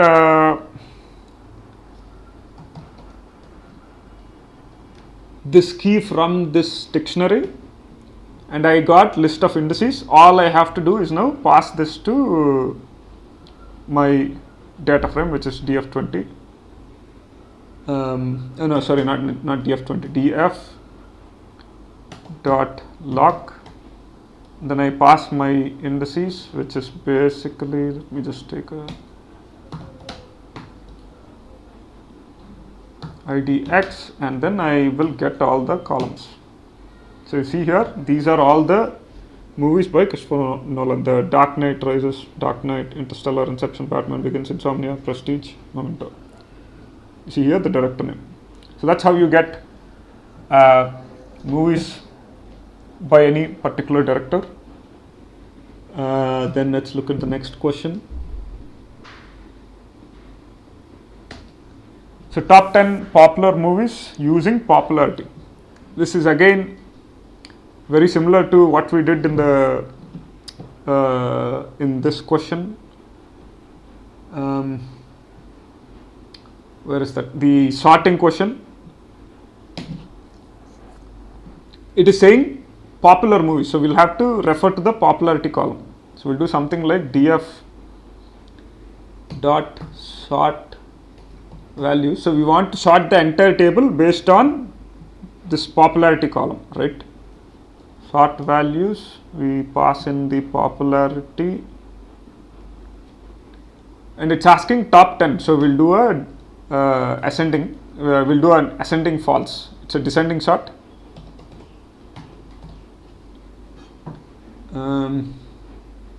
And it's asking for top 10, right? So let's visualize this right now, what we'll get. So we got the popularity. To get the top 10, we just have to do dot. Again, if you remember the edge case, it's better to do a iLock in this case rather than lock, just so that we don't have to do a reset index operation again, just to directly fetch all the things. So top 10 would be, since the indexing is 0 to 10, we do a 0 to 10, and let's get all the columns. So there we have our 10. 1, 2, 3, 4, 5, 6, 7, 8, 9, 10. So these are the top 10 movies. Again, let's do a reset index just to be super clear on the indexing. Reset index. We'll do a drop true because we don't want to keep these index values. So it resets from 0 to 10. So you have a 0 to 9. That's our 10 values. That's how you get top 10 most popular.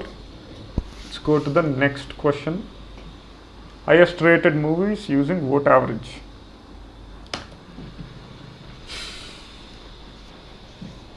So if you see, there is vote average.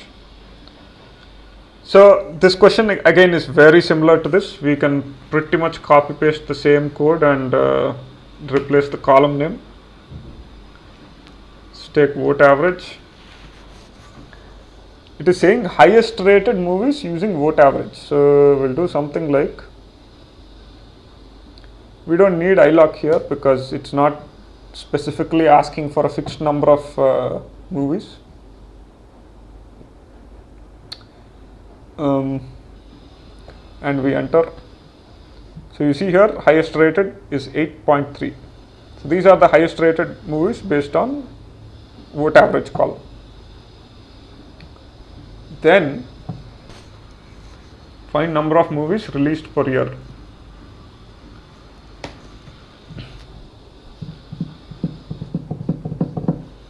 So per year. So it is telling us to divide this table based on year and find the count of movies per each year table. So what we have to do is group by year. So when we group by year, let's look at the groups. How many groups are created? We have 41. So we have 41 years in this table. If we look at our groups, we have 1976 has these indices, 1977 has these indices, right? So what is it saying? What is it asking? Number of movies released per year. So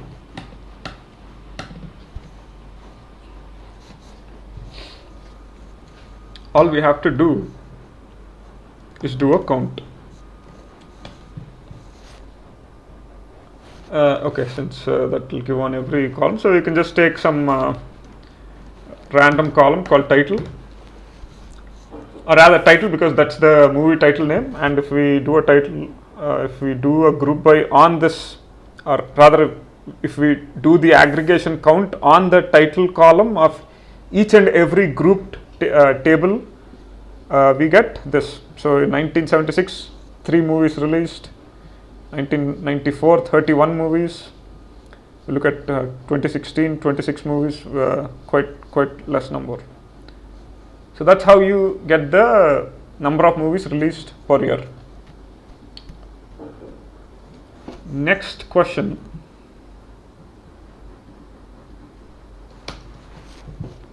We can find the most productive directors. Find the most productive. What does productive mean?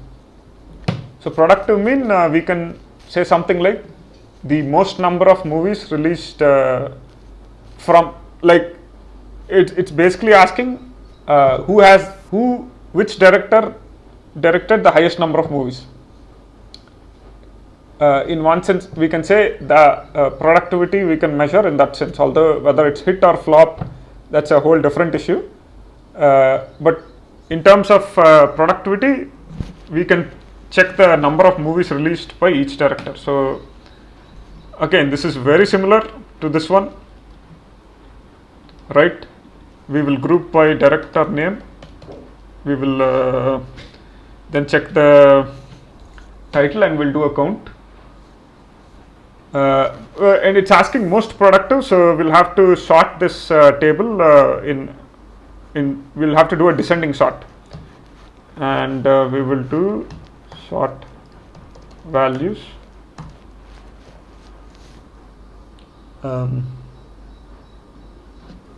Okay, before that, let's reset index. Sort values, then we will have the director name available.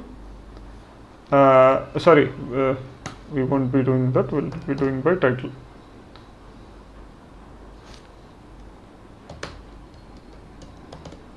Ascending false, so it's a descending sort. And you see, Steven Spielberg seems to be the most productive director. The 26 movies in this data set. Next is Martin Scorsese with 19, then Clint Eastwood 19, Woody Allen 18.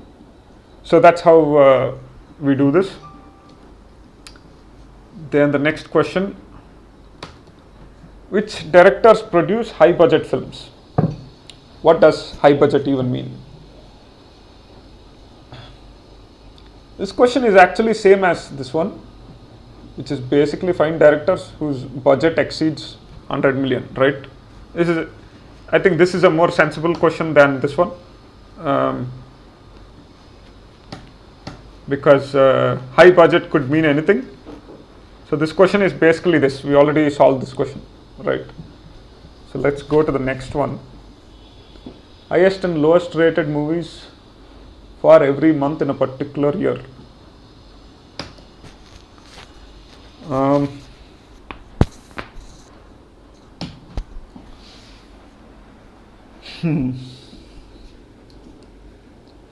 Lowest rated movies for every month in a particular year. So you see, this is asking for every month and in a particular year. It's asking for highest and lowest rated movies. Let's see. Let's look at our data frame first.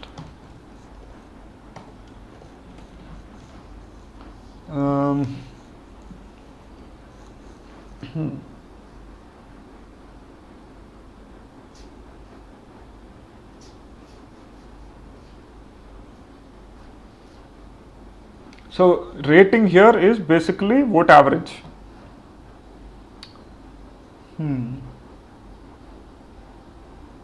For every month in a particular year. So first thing we have to do is group by year, and we have to do, this is multi-level grouping now. We will pass in an array. We'll do first by year, then by the month. First by year, then by month. So what we are checking is, we are taking these both columns as a single key. The row with 2009 and December as a key, and then we are grouping the table. So again, let me show how it works. So multi-level grouping.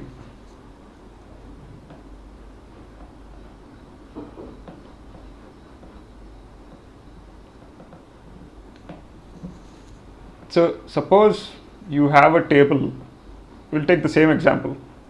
You have a table with year and month, and you have some values 1 2 3 4 5 6 1 1 2 2 3 3 1 1 2 2 3 3. Suppose just take that as an example. So when I group by both, so if I do just by year, suppose, then I will get tables based on year alone. So I will only be grouping based on year. But if I consider both the columns, then I have to consider then I will get the tables grouped based on both year and month. So if this suppose has A as the value and this has 1 as the value, then all the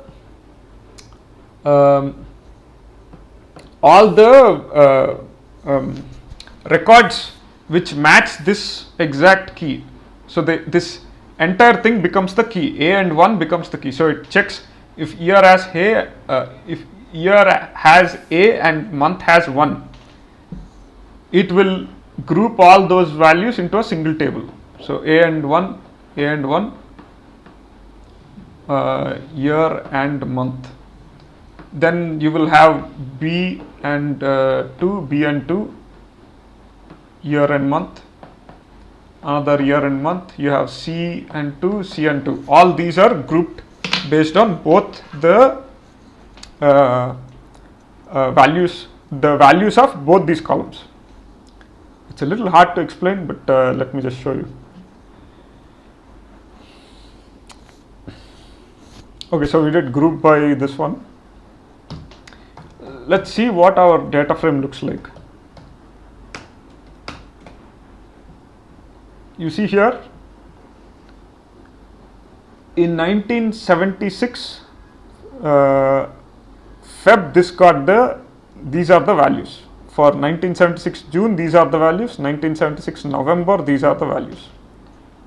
Again, 1977 April, these are the values. August, these are the values. So that's how the grouping works. Let's look at what's the question? Highest and lowest rated movies for every month in a particular year.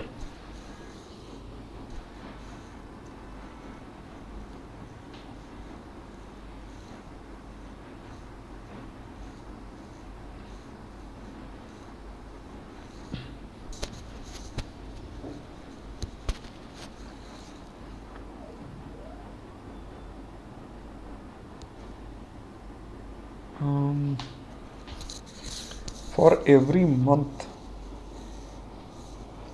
in a particular year.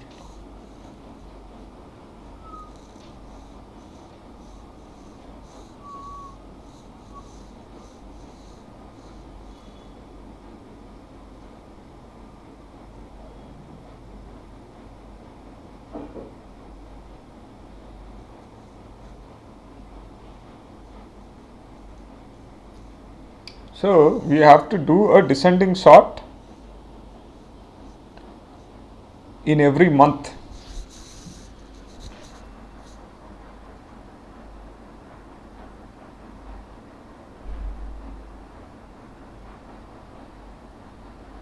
Every month of every year.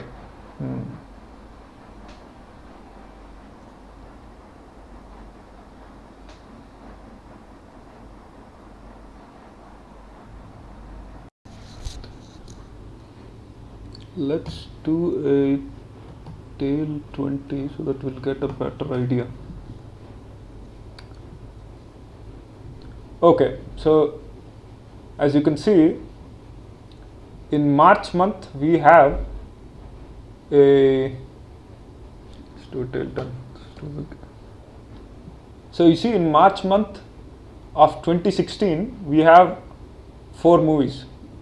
Now, if we do a descending sort, lowest and highest rated movies. Okay, lowest and highest rated movies for every month. What is it asking? Highest and lowest rated movies. Okay, so it's not exactly asking for sort, it's just asking the min and max values. So what we can do is there's a special function called aggregate.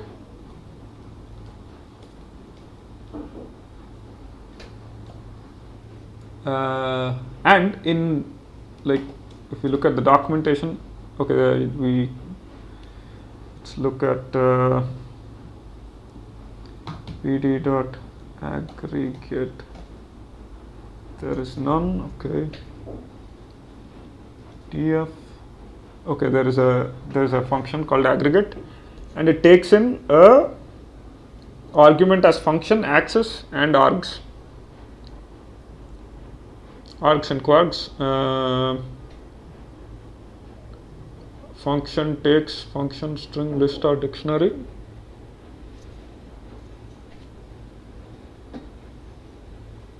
Positional arguments to pass the function.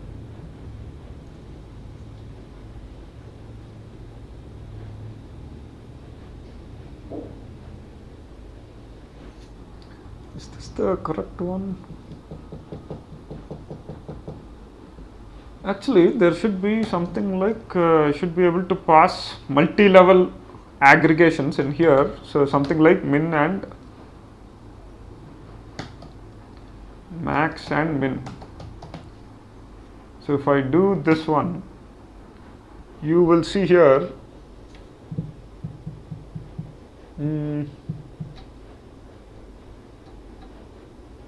Oh, that's not correct. So we have to do this on vote average. Since we want the min and max of vote average of every year, of every month, of every year. So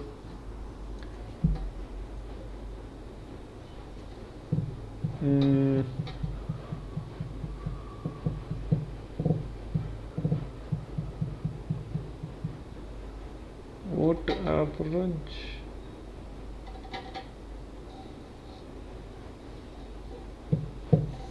How come it's not showing?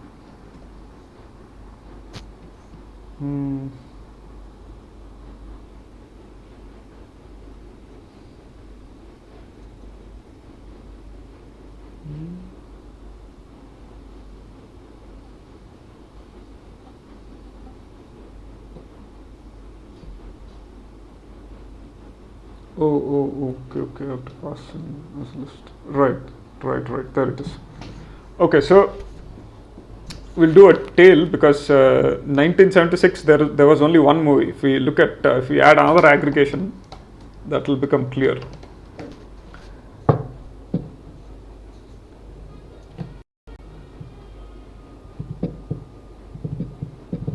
So you see, there is only one movie in 1976. So min and max obviously will remain the same. Same in June as well. There's only one movie. So this is not very useful. Let's do a tail. Let's get the last 20 rows. That will actually be clear. So if you see here in 2016, in April, 2 movies got released, and the highest rating was 6.7 and the lowest is 4.5. Let's take a higher count. Let's see. In May, 4 movies got released. The highest was rating 7.0 and the lowest was 5.6. So that's where you use this aggregation function. So this is not only multi-level, multi-column grouping, but also multiple aggregations at the same time. So that's how you get the highest and lowest rated movies of every month in a particular year. I hope that was clear. Let's look at the next one. Filter the risky movies whose budget was even higher than the average revenue of the director from his other movies. Okay, so risky movies whose budget. So what do we consider risky? Whose budget? So the risky means the budget of the movie was greater than the average revenue of the director. So what we have to do is group by the director name and get the mean, the average of the revenue that this director has earned through his movies, and we will compare that with the budget that each movie the budget that the movie got allocated, and we will check if the budget was way higher than the average revenue that this director could make through his movies. And if it is greater than the revenue, then it's we mark that movie as risky. So something like, okay, let's just look at our data once again. This is our data. We'll do a group by director name, check our groups. We have 199 groups. So what we want to do is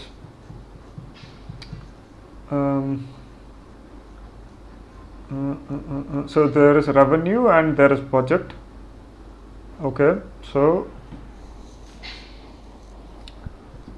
this will require some few lines of code. So I'll create a new function, def myfunc. We will pass the group data frame because that's what is coming from that. So GDF, we will get the budget, or rather the revenue, and we'll do a mean on the revenue. So right now we are getting the revenue of a particular director. So the revenue column, we are doing a mean on the revenue column of a particular director, and then we will create a new column called risky. GDF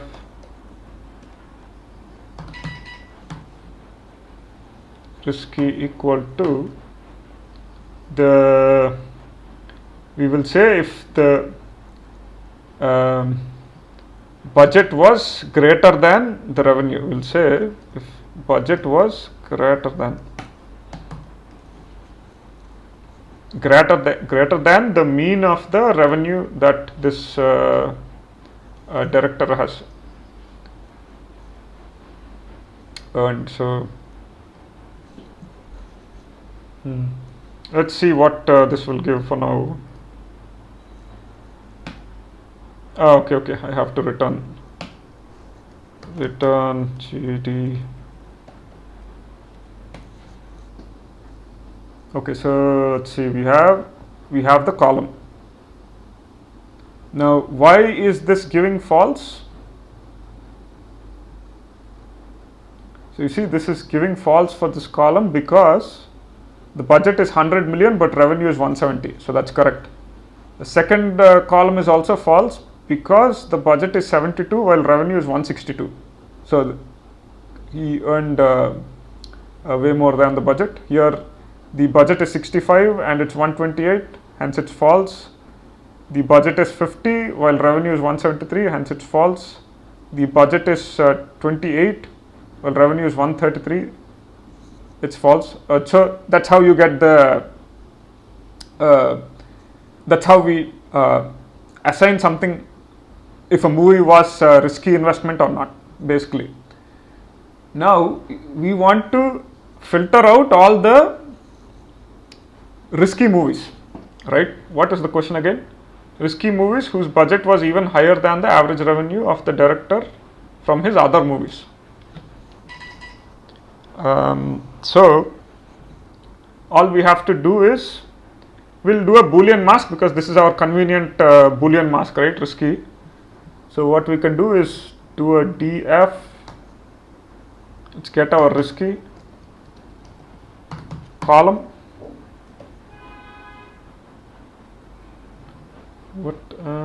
What is the column name? RISKY. Oh, wait. Okay, we didn't assign. Let's call it DF3.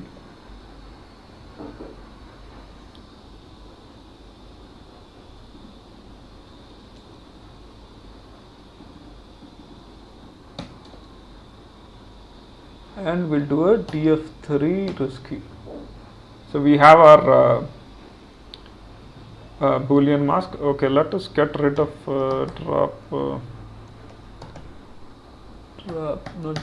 reset index drop true. We have our series, so let's just confirm the type. The type is Boolean. 1 second.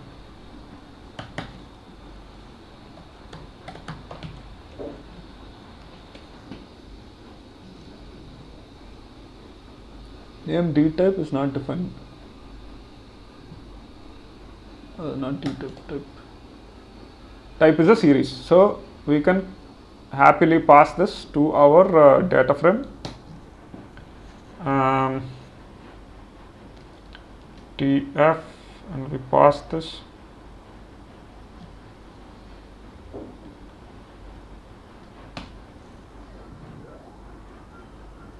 And we see here the list of risky movies. Where is the risky column? We have 131. Wait a second, where is the...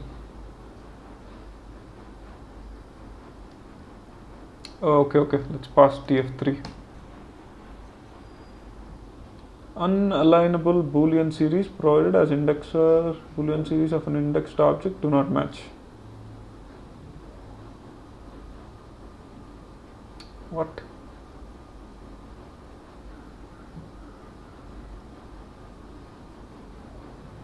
False.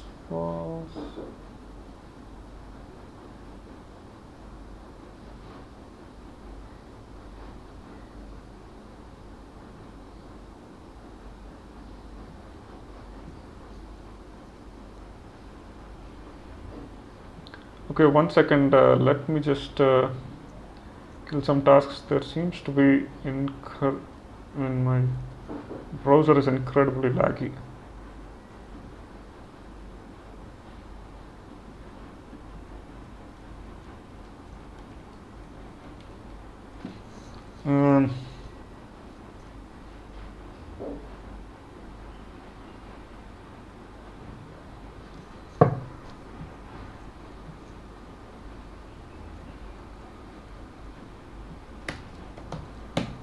One second.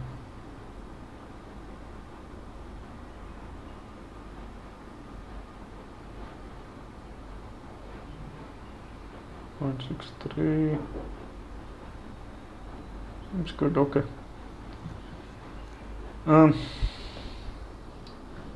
Set index drop true. This is our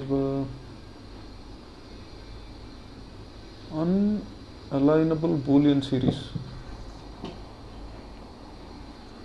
Okay, 1 second. Let me check here.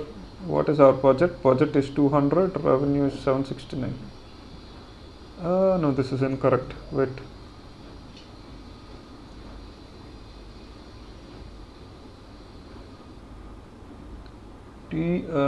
Guess we'll have to do a reset index here. Dot reset index.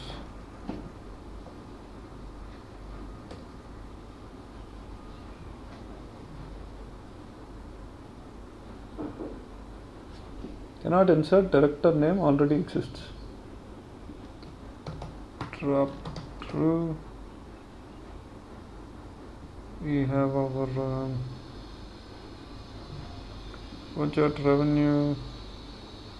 Okay, now, now DF3.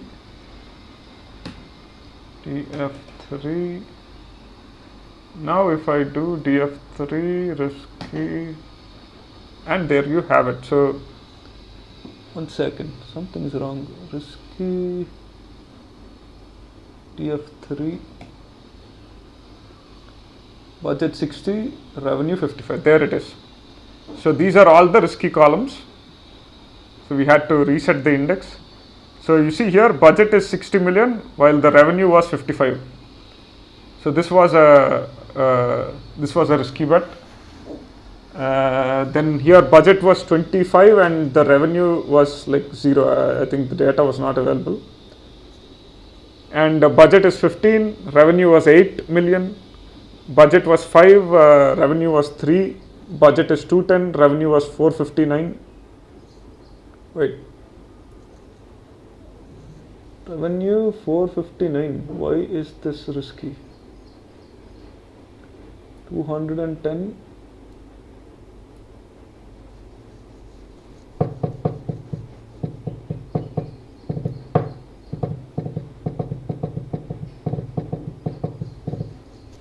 Let us round this to 2 decimal places. 1 second.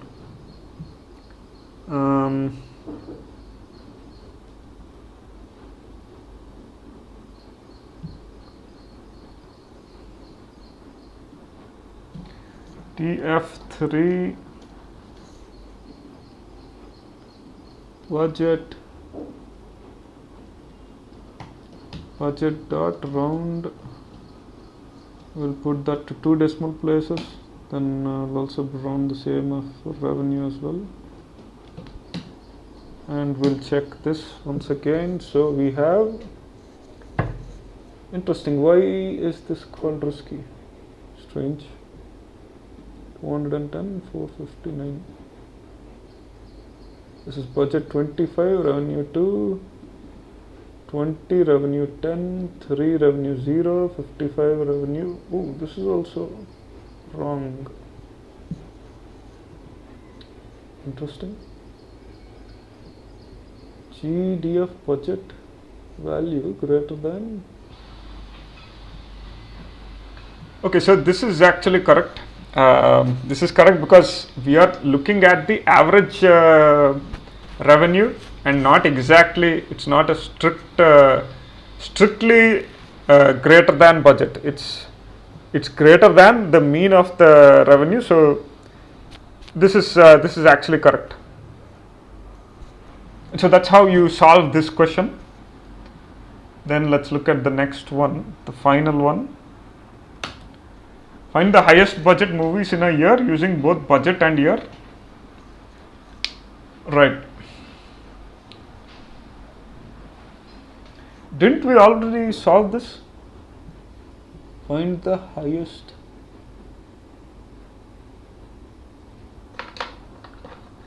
Okay, so I guess we got the highest budget movies of every director. Not exactly every year. So, okay. So it's saying find the highest budget movies in a year. So we have to group by year using both budget and year. So we do df dot group by. If it's asking for both budget and year, we can do multi-group multi-level grouping, which makes no sense in this case because that wouldn't, that makes no sense. So basically what it's asking is, just ignore the both budget and year part. Using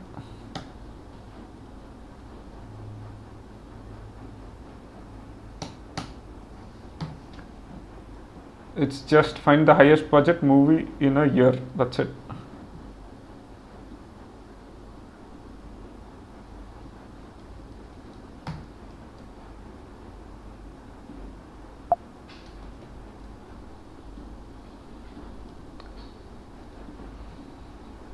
The reason why this makes no sense is because if you do both by budget and year, it will do a strange grouping. In the sense you will have too many groups. In fact, I can just show you. We can just try once how it will look. Budget n groups. There are 975 groups. Makes no sense actually. We do by year, we have 41 groups, and it properly groups based on the year alone. And then what we have to do is find the highest budget movie in a year.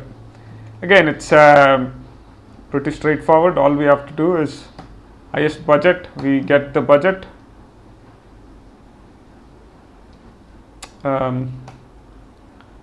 rather you can do something like apply. Again, let's do the most efficient way first. So we can just get the budget IDX max. This will give us the highest budget for 1976. These are not the budgets, these are the indices, right? If you want to see the budget, you can you can do the max, and you will get the budget here. So you see these are float values. 3.8 in 1976, that's 3.8 million. So if you see the latest 2016, it's 250 million. So IDX max gives us the indices. All we have to do is now pass this to our iLock or lock. I'll pass my indices that as the rows, and I'll get all the columns. You see, these are the highest budget movies in a year.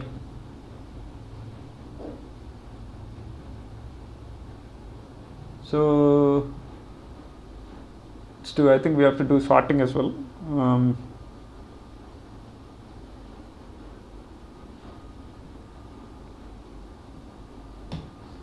Dot sort values. We sort based on the budget. One second, something is wrong. We just did group by on year. No, that's correct. So okay. I guess getting all the columns is pointless. We'll do something like year and highest budget movies in a year. Title, we want the title, and budget.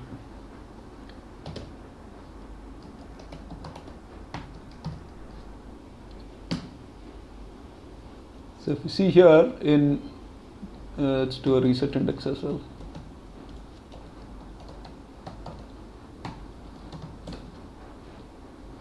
In 20 again we did an ascending sort based on the budget, right? Highest budget movies in a year, best way. Okay. I guess. Okay, let's not do by budget, since it is asking for highest budget every year. We'll go year wise, and we'll do a we'll do a normal ascending itself, so that we'll get from the beginning. So in 1976, highest budget is 3.8, and there was only one movie at that time. So let's look at 2016. The highest budget was $250 million. That was Batman vs Superman: Dawn of Justice. That's how you get based on IDX max. This is the most efficient way. Now let's look at the transform way.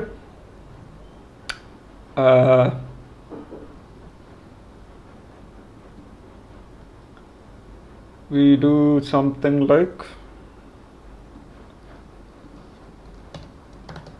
transform, we get the max, and we check the, rather we set this to, we compare it with the budget in the original table.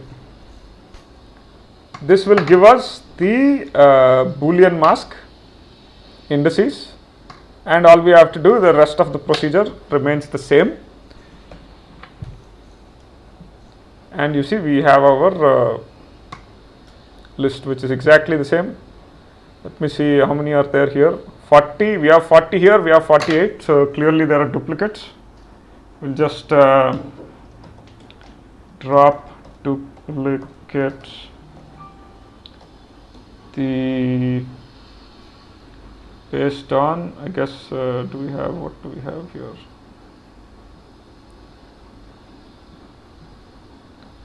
What are the duplicates? So you see, there are two movies with the exact same budget, right? 250 and 250 in 2012, and you will see in 2014 as well. There are two movies with the exact same budget, right?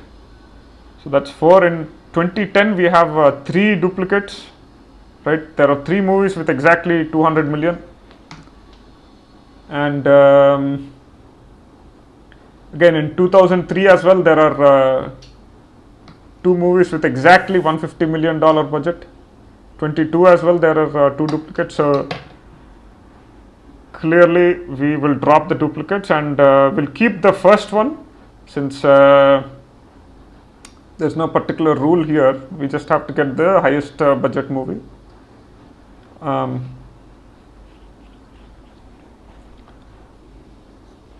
So we will drop duplicates based on the budget, and we see, okay, I guess we'll have to do a reset index. Yeah, we have to do a reset index. Reset index, drop true, and we see we have 30 of them. Interesting. Where do we have 30? 2015, what is the latest value here? 2016.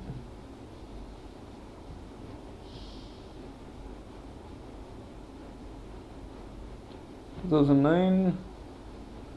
Oh, okay. Maybe I have to give the hmm.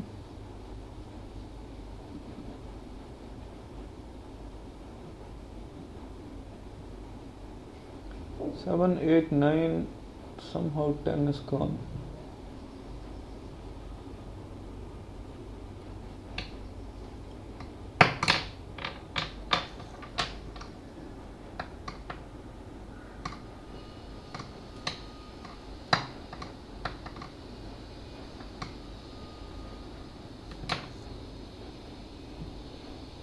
Nine, 10, 11, 12, 13, 14, 15.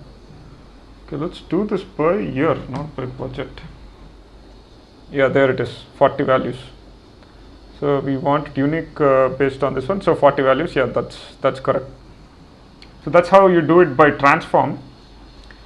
Then we'll do it by apply, which is basically,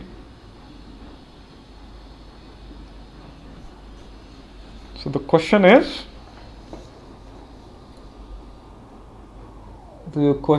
highest budget movies in a year. So we do a group per year.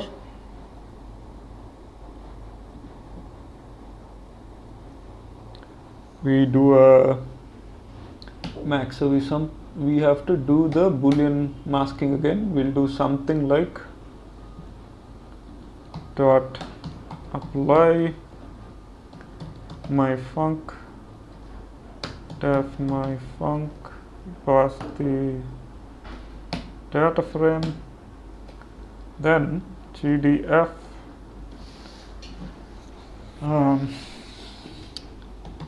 budget equal to gdf max value. So we are creating a new column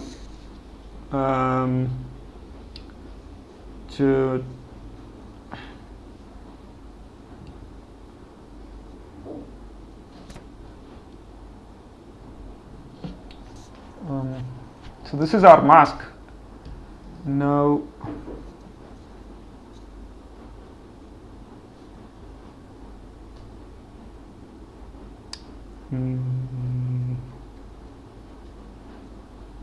now I do a GDF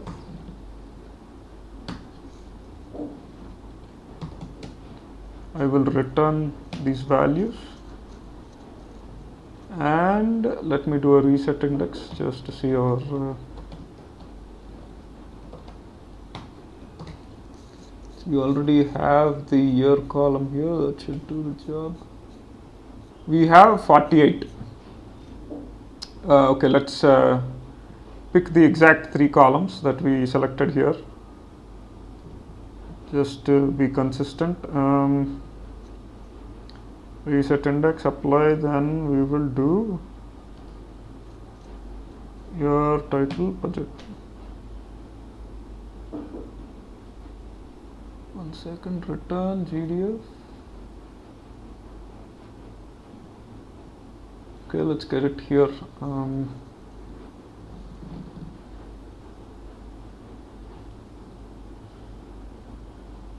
Key error, title.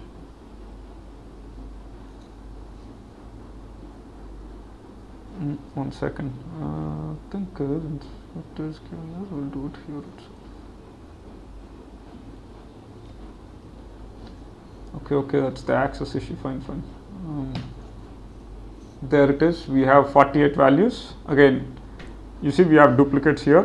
2014 has 2 budgets with the same value. So again, 2010 has 3 values. 2012 has 2 with the same budget.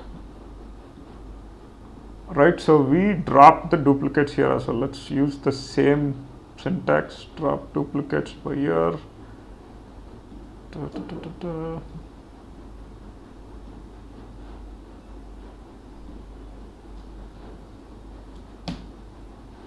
And there we have 40 exactly.